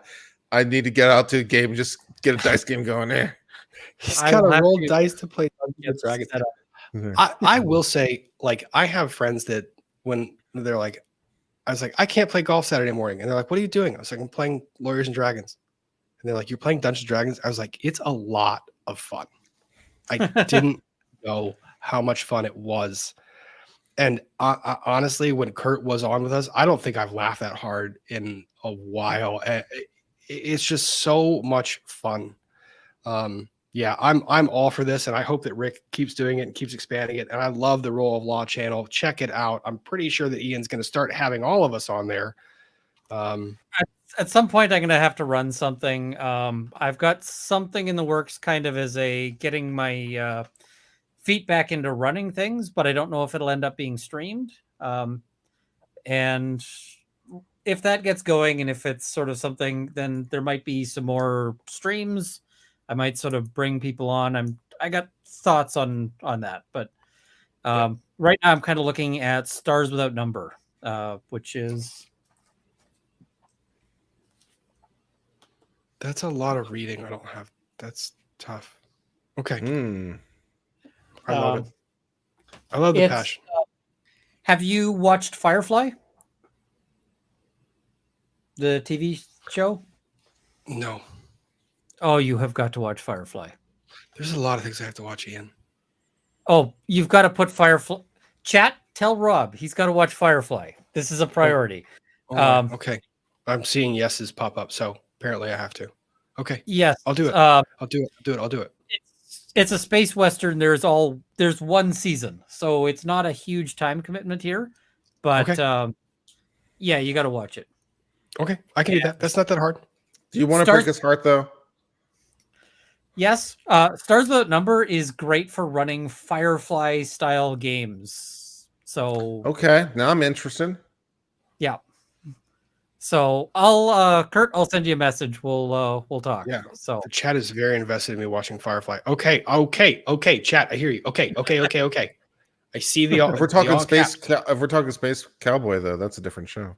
All right, you've got it. Okay, be kind. Will other people who have betted in this Girardi mess be prosecuted, or is it too complicated to prove? Prosecution is out the window because you're too far past statute of limitations. At least I think so. In every one of these cases, you're pretty far beyond it.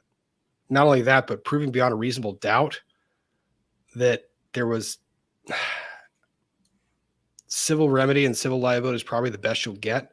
I know that Erica Girardi's company is still in an action that's supposed to proceed the trial this coming week, I believe, trying to claw back some money from the company that she owns. But we're going to have to see. Samantha Steinis, I'm sorry it took me so long to get here. I was trying to keep track, but I'm thank you for that very generous super chat. Seriously, in medicine, we couldn't get away with this. Who let this slide? The California bar. Was someone paid off? I don't think it was paid off. I think it was just influence. He should have been disbarred. Why can't the widows and orphans go after the state and the bar? Sovereign immunity, baby. Can't see the state unless they let you. You can't see the bar. What you can do is you can scream like hell. And honestly, if the state does California elect their judges? You got me on that one. I don't know. The bar is immune from lawsuit. They're taking a fair bit of embarrassment. I'm pretty sure that people have stepped down over this. So I don't know. This is a pretty bad case. And Tom Girardi, it's even worse that he was in that position of trust and power among his own, like to be given that. Yeah. Steina G, to be devil's advocate, Girardi was stealing money, owned house and firm before he met Erica. So could it be possible she didn't know? Why add her to accounts or give her access if he already had it set up? Handing her a card would be the easiest. And this is the point that I was making before. Erica's missing the point in everything she's saying here. This isn't about people going after her. This is about people going after the fact that Tom Girardi did not have the ability to send the money or give the money or provide the money that he did. Every dollar that he gave to Erica was Tom's choice to give it to Erica and not to one of those other people. The trustee gets to say, you don't have the right to make that choice. I get to claw that back and divide that among everyone you owed money to at that time. That's the point. But now you know. You're wearing blood diamonds. I mean, they were paid for by crash victims. You know, I mean, and you're wearing them. Like, it's not like you sold them because you need the 750,000. Like that's the other part that bothers me. If that 750, if you sold those diamond earrings because you had to pay debts of your own, I would be more sympathetic. But no, you just want the diamonds. That part bothers me a lot. Yeah. Okay. All right. Middle or wise. Kurt, get Drex and Nick on your 12-hour stream, probably the same time. Oh my gosh. I think that might get the stream a tiny bit of trouble. I don't know about love that Nick one. Rekieta, but I I think love that Nick. stream- I'll definitely have Nick on the stream, but I'm not sure. Drex, I'm not so sure about. I mean, yeah. The thing is, Nick, if you tell him it's a charity stream, he's Nick. He'll be the right guy. I know And he Nick will. really is I a really trust nice Nick. guy. He's awesome. Nick is a I nice trust guy. him. I've been to his house. He's a nice guy. Lily's Art, Lawn Lumber. Erica has 40,000 per month glam squad. It's expensive to be her, 40,000 per month. Yeah. Makeup. Yeah, that's a lot of makeup. 40,000 per month. My makeup does not cost that much. So how much Can does I rip the diamonds off of her ears? Like, can I go and take them from her? Like, just. As not your lawyer, I am still going to advise you not to do that. I know, which is why I suggested it's the hypothetical. Not that I would ever do something anywhere near that aggressive or violent or anything like that. Oh, these people. You're fantasizing about it right now. I know you are.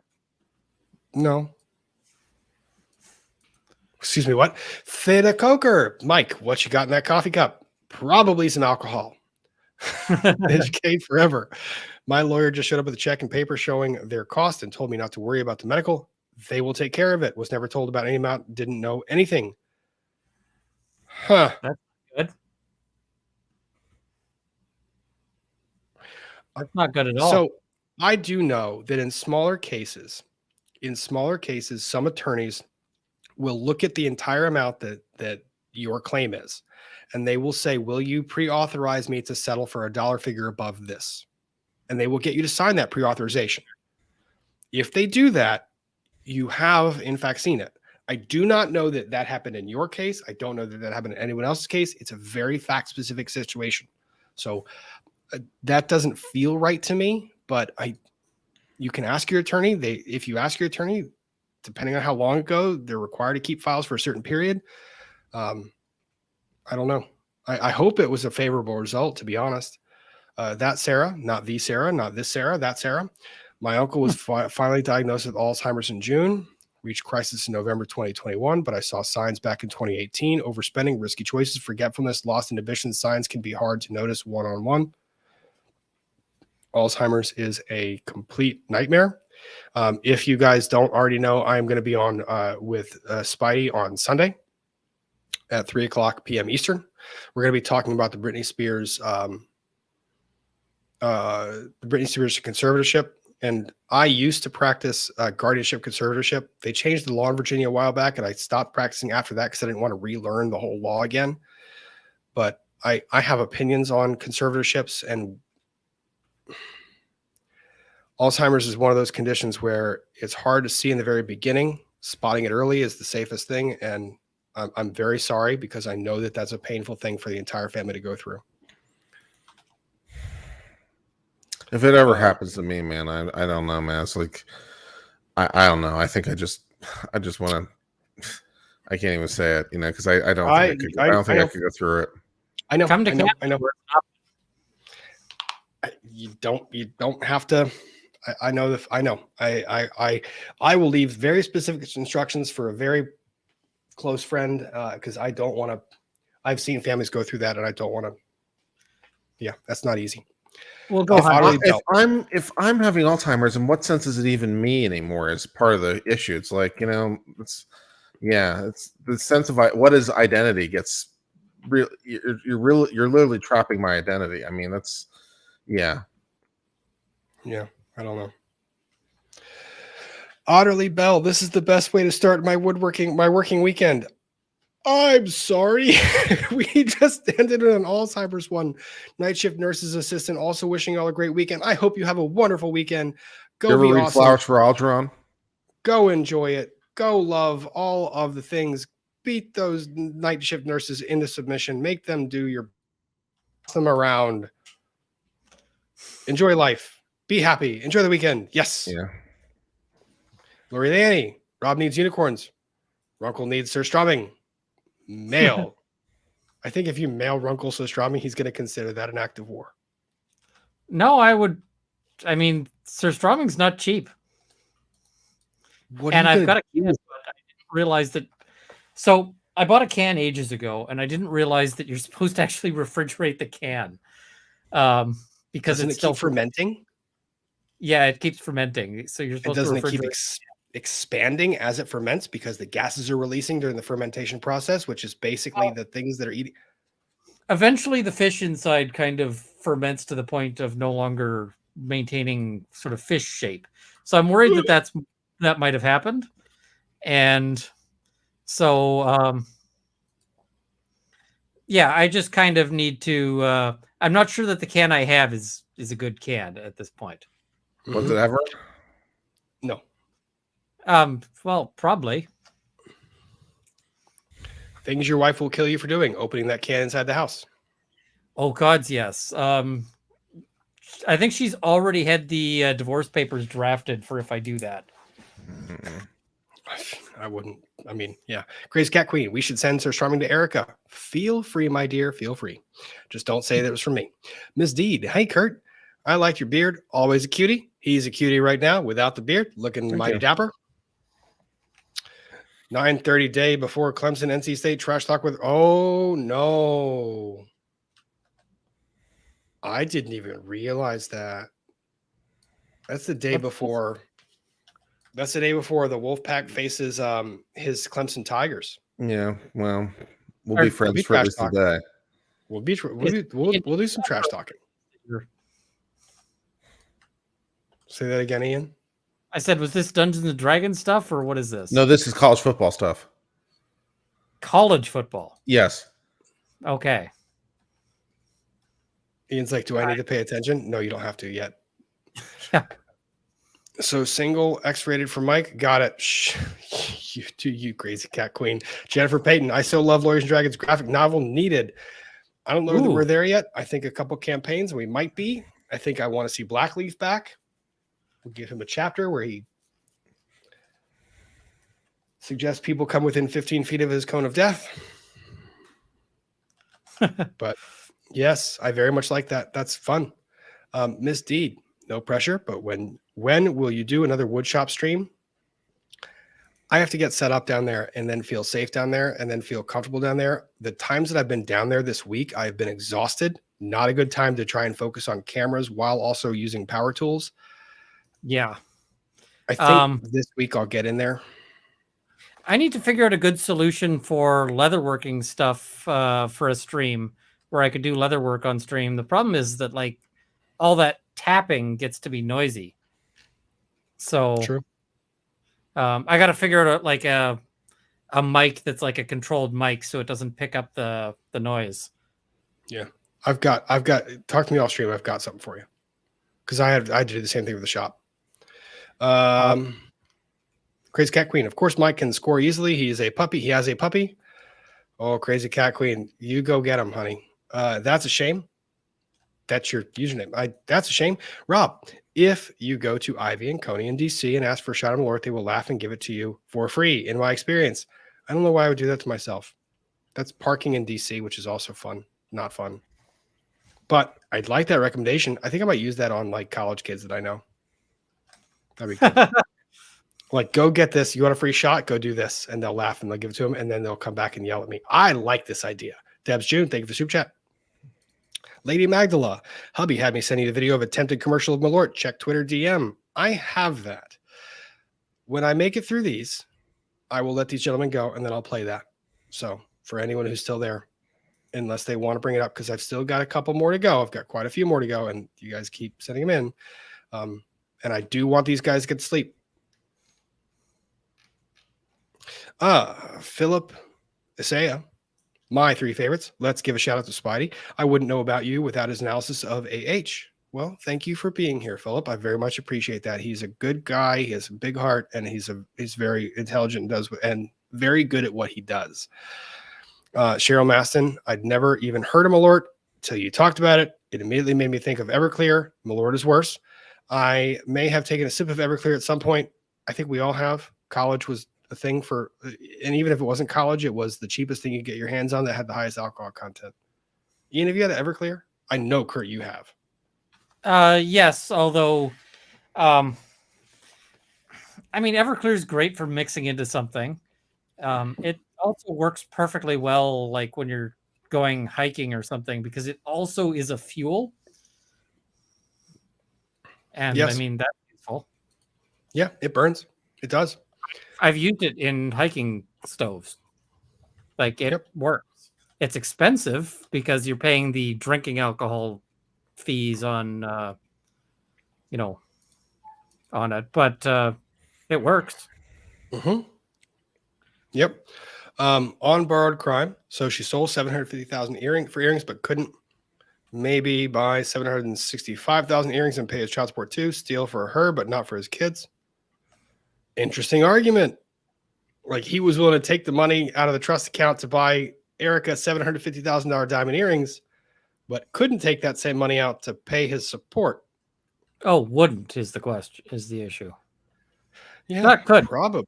I mean, Would. I don't know. I don't pretend to know the mind of a man, but I will say On Borrowed Crime has a new YouTube channel doing a lot of crime stuff. Go check her out. Enjoy the content. Thank you for that very generous super chat, by the way, On Borrowed Crime. Jen K, my hedgehog, Paw Nerd, and I just saying hi. Thank you. Thank you, Jen, and all the best to that hedgehog. Theta Coker, change the laws via your legislature, rolling on the floor, laughing my ass off. Happens all the Crazier time. things. I mean, Happens all the crazier time. things have happened.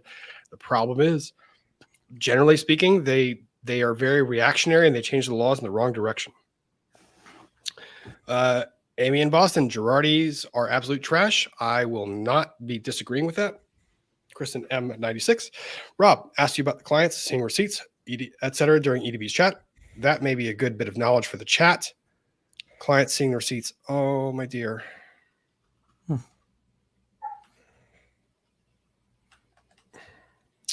Kristen, do me a favor and try to hit me a DM on Twitter to explain what you're talking about. I'm trying to remember it. I really am. Just my brain is doing the thing it does at 11 o'clock at night. Like starts to slowly not work. It's turned into Sarah, a pickle. It kind of, yeah. Sarah H, thanks for bringing attention to thyroid cancer. Thank you, Kurt. That is very important. My hubby died from it 10 years ago, and not enough people are aware of it. I 100% agree. I am 100% in favor of that. I want all of the support that you guys have shown during this live stream. I want you to bottle that and take it, and we're going to bring it all over to Kurt's channel when he does that, because these are big things. And to the extent that we can help people, I want to do that. And Kurt's got a great idea, a great cause. So let's support that. Tills T. Runkle is also fantastic at leatherwork. He is. He puts his stuff up on Twitter and on Instagram. I am tolerable at leatherwork. You should see the work from people who are actually like good at leatherwork. I mean, there's some amazing stuff out there. I've seen it. It's pretty impressive to me. There's one for you, Kurt. Go Tigers. Kurt's hanging in there. Tamitha just joined in. Better late than never, but I will have to watch the beginning tomorrow. Enjoy the rewatch. Thank you for being here and thank you for watching. Carrie Mahoney, a little off topic, but without the unicorn jury in the background, I'm looking at the picture on the wall. Is that a picture of lumber? No, that's actually a piece of wood. That's an epoxy poured river with a Virginia thing in it. So I made that. Yeah, that's it's not a picture. It's just that's a wooden piece I have on the wall. Lisa Woodhart, best runkleism. Food should be able to fight back. Brilliance. I agree. I do not agree they should fight back. Food should be eaten, masticated, and yeah. Go ahead. Spicy's good though. Sometimes, yes. T-Mac, thanks y'all for being here and doing this. I'm in the executive probate hell right now, and you all are keeping me sane. Seriously, thank you from the bottom of my heart. I'm sorry you're going through that. It's a process. Stick with it. Relax. You'll get through it. Talk to attorneys. Get an attorney. Don't do that thing alone. Christy Crabtree, a lot of Girardi's books were still on paper, as I understand, as to why some of the money in the business went unnoticed. Interesting. You're not allowed to do that where I am. You're required digital? And not just that, you have to do it on certain specific programs, because I know that they said it has to be digital. And not only that, but you also have to upload your books to the Law Society. So the Law Society gets a copy of your books, and like they can audit you without, like, they start a pre-audit without even telling you, potentially. Wow. Okay. Oh, That's no joke. but the other thing is, it means that if you try to fudge your books, you've also been sending them your books for the last however long every month. And so if there's a discrepancy, if they don't match up, you are in some trouble. So that has busted people who tried to run 2 sets of books, because if you don't have the same books as they do when they come knocking, yeah, and You're in trouble. Yeah, and the audit powers they have are just nuts. Like, they walk a person into your door with no warning, and that person sits down and is like, I need a room and a computer, and I'm locking you out of your accounting software for the day.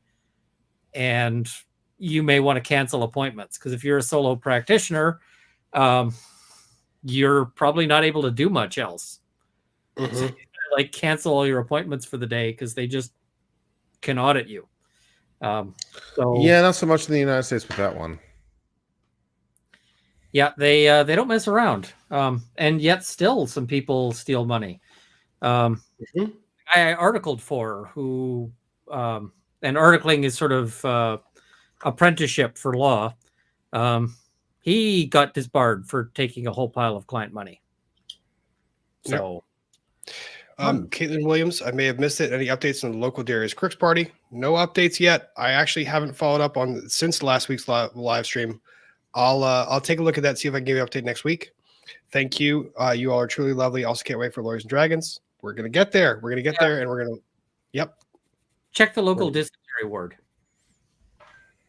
Check the local what? Dysentery ward. Oh God. Yeah. Laura Leanna Ian, people make it to Alberta? Seriously? They do, apparently. That Sarah, my point, Girardi has dementia, aka undiagnosed Alzheimer's. Signs were all there in hindsight. He hid it for 4 years, like my uncle, who's still in denial too. It is not a pretty disease. It's not a pretty disease. I'm sorry that you're going through that. And I'm sorry that you went through that. That's not a fun experience. How did the dining table and niece's desk go? Desks are almost done. Painting process. I will be posting pictures of that probably within the week. And the dining table is still in redesign phase. I have some clients that are trying to figure out what they want. Samantha Steinis, charity ideas, Rob, tequila shots, Kurt, Malort, Runky, Stinky Fish, Runkle, Stinky Fish. Start at 1K per shot. I mean, I'd have to, I film inside, right? So I can't do the strumming inside, because I will be single after that. So I'd have to figure that out. Yeah. And also, by November, there's no way I'm going to be doing any streaming outdoors. No, you'll freeze. Also, Samantha, thank you for the big fluffy unicorn lathe. Very much appreciated. Middle Wise, no Runkle, go full leather, ASMR, embrace the traps. No, don't do that. That's me cutting Runkle off and not letting him embrace the leather. Well, it would just be sitting there. I also don't have a very good internet connection out to my garage where I do my leather work, so I need to figure that out. That might actually come down to, just for special occasions, sticking a length of cable out my window. It might be. LJ May, his son-in-law, was also involved. I've seen the reporting on that. I don't know any pleadings that have come of that. I will take a look at that when it does come up. Crazy Cat Queen, Curtis Clemson Tiger, October 15th. Go Knowles. Okay. You guys can have that one out. Enjoy that one. Is that like a mole? Say that again? Is that like a mole? No, Florida State Seminoles. It's a different rival football team. Same conference, rival football team. They suck this year. Sorry, Crazy Cat Queen. They just do. Yeah. Stephanie is answering a subpoena practicing law. Yes, it is. When you write in the subpoena, when you write a response to the subpoena that is categorized, asserting objections and saying that you're being responsive because you are applying A, B, C, D, E in analysis, That's practicing law. The person that did that outside of the jurisdiction was practicing law outside the jurisdiction. Correct. Kristen M96, crazy cat. No, go Tigers. We have a rivalry going on in the chat via super chat. Also, Kristen M96, I did see your Twitter. Yes, clients can request that the attorney provide them with copies of their entire file. The attorney is supposed to do that, but we saw that Tom Girardi can disregard that, has disregarded that in the past. You should be able to do that if that is still available to you. But yes. Chell CD, have you all gone over to Chrisley's motion for a new trial? Just all sorts of government and judge misconduct, government witnesses knowingly lied on the stand. Kurt, have you had the opportunity to review? I reviewed it on a channel called Charlotte on the Web. I reviewed it with her. So this is Todd Chrisley, who was charged. He's the star of the reality show Chrisley Knows Best. He was charged with tax evasion. And he filed a motion for a new trial, and I thought it was really good in terms of raising some issues. The person who was testifying on behalf of the government for the IRS didn't seem to know like what they were talking about. They were reviewing the file that day. They didn't seem to have independent knowledge. I was asking questions like foundation. Like, how do you know these things? And it didn't seem to know these things. There was also issues with suppression. Even though the trial ended, the magistrate judge was recommending suppression of stuff due to misconduct of the government. And so I thought it was a pretty good motion for a new trial. So I don't know what will happen, but it looks pretty promising. So we'll see. Okay, I want to take a look at that because it was kind of interesting. Truffle Hound, thank you for the generous super chat. Guys, Girardi's put a downer on Friday Night Frenzy. So here's a good news story. My young construction trainee, Emily, has just been accepted to do engineering at uni. So proud of her. She's going to crush it. Congratulations, Emily. Nice. That is awesome. That is awesome. Way to end it.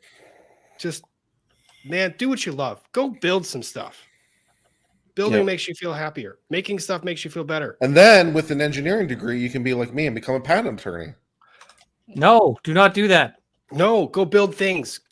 Go build things. Hey, Kurt, you see that sly smile on his face? He does not want you to do that. He says, don't do that. That place tried to steal everything from me. Kurt is so much happier now. We love him for it. Yes. Heather, thank you for the generous super chat. Do law societies have fidelity funds? That is what we were talking about with the IOLTA. The IOLTA pays into that to be able to pay money out to claimants. If a lawyer in New Zealand is sketchy, the law society has a fund that they can pay clients out of so they're not put out of pocket. Lawyers pay into it, keep it topped up. That is exactly the same case. So yes, that does exist. It's limited on what they can pay out though. So sometimes it doesn't really pay them in full. But yes, you're right. That exists in the US too. Jessica Lambert, if I missed it, did you say that you've seen my admin 25/8? If so, I'm so sorry. It's the epilepsy memory, not with it. You don't have to read this out loud. This is what happens to me at night, guys. I'm sorry. I didn't mean to have to read that out loud. Did you see my admin 25/8? I'm not sure, Jessica. Jessica, you're on Twitter. I know you are. DM me, please. Just please, if you don't mind. I've got to get Secret McSquirrel into rest. She's got to rest. Shelby M., please teach Runkle the joy of Southern college football, even ACC. That sounds like some shade coming from the SEC. I'll have to have a shot in your honor at Players Rob, but with Kurt on this, go Tigers, forever go Cox, even though we suck. Go what? I don't know, Kurt. Would you? Gamecocks. Gamecocks. That's the University of South Carolina, which is the rival to Clemson. Correct. Now they pretend to be a rival. That's what their mascot is a gamecock. I feel like you guys are fucking with me. No, it's a rooster. That's serious. The University of South Carolina's mascot is a gamecock, and so they yell at all the stadiums. They yell "Go Cox," and the girls wear the booty shorts that say "Go Cox" on them. And yep, it's a thing in the University of South Carolina. Yeah. Wow. Okay. Yeah. Yep, we're teaching Ian things tonight. We're teaching things they didn't want to know. Okay, Bob it. Kurt, can you say rooster, but it's still also pretty. That's not what you think of. I know. Yeah, I think know, that's the idea. I know. Bop it. Kurt, can you set up a link so we can donate in advance to the charity live stream? Yeah, I will in the think next we day or should. two once I finalize the details. But yeah. Sounds wonderful. M169, Ian, we're very serious about college football in the U.S. Go Ohio State. I'm pretty sure that RHOBH might have a response to that. Tills T, I'm with Crazy Cat Queen. Okay. Knowles. Dear Rob, October 8th, go Knowles. I'm pretty sure the Wolfpack are going to beat the ever-living snot out of the Florida State Seminoles. And for that, I want to see the entire chat flood with squirrels. All the members drop the Secret McSquirrels emojis. Squirrel. Secret McSquirrel's the best. Boss. She has been modding all day long and stays up late for these late night streams. Thank you, everybody, so very much for being here. Thank you to my guests, Ian from Runkle of the Bailey. Go check out his content. Kurt from Uncivil Law. Both very good friends. Both have stayed in Chateau de Law and Lumber, and both are very dear to me. So if you wouldn't mind going and subscribing, it would be awesome. Gentlemen, would you like to say goodnight to the chat? Good night, chat. Good night, chat. Don't eat anything I would eat.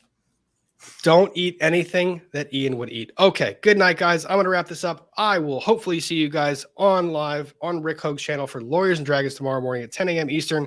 Until then, enjoy.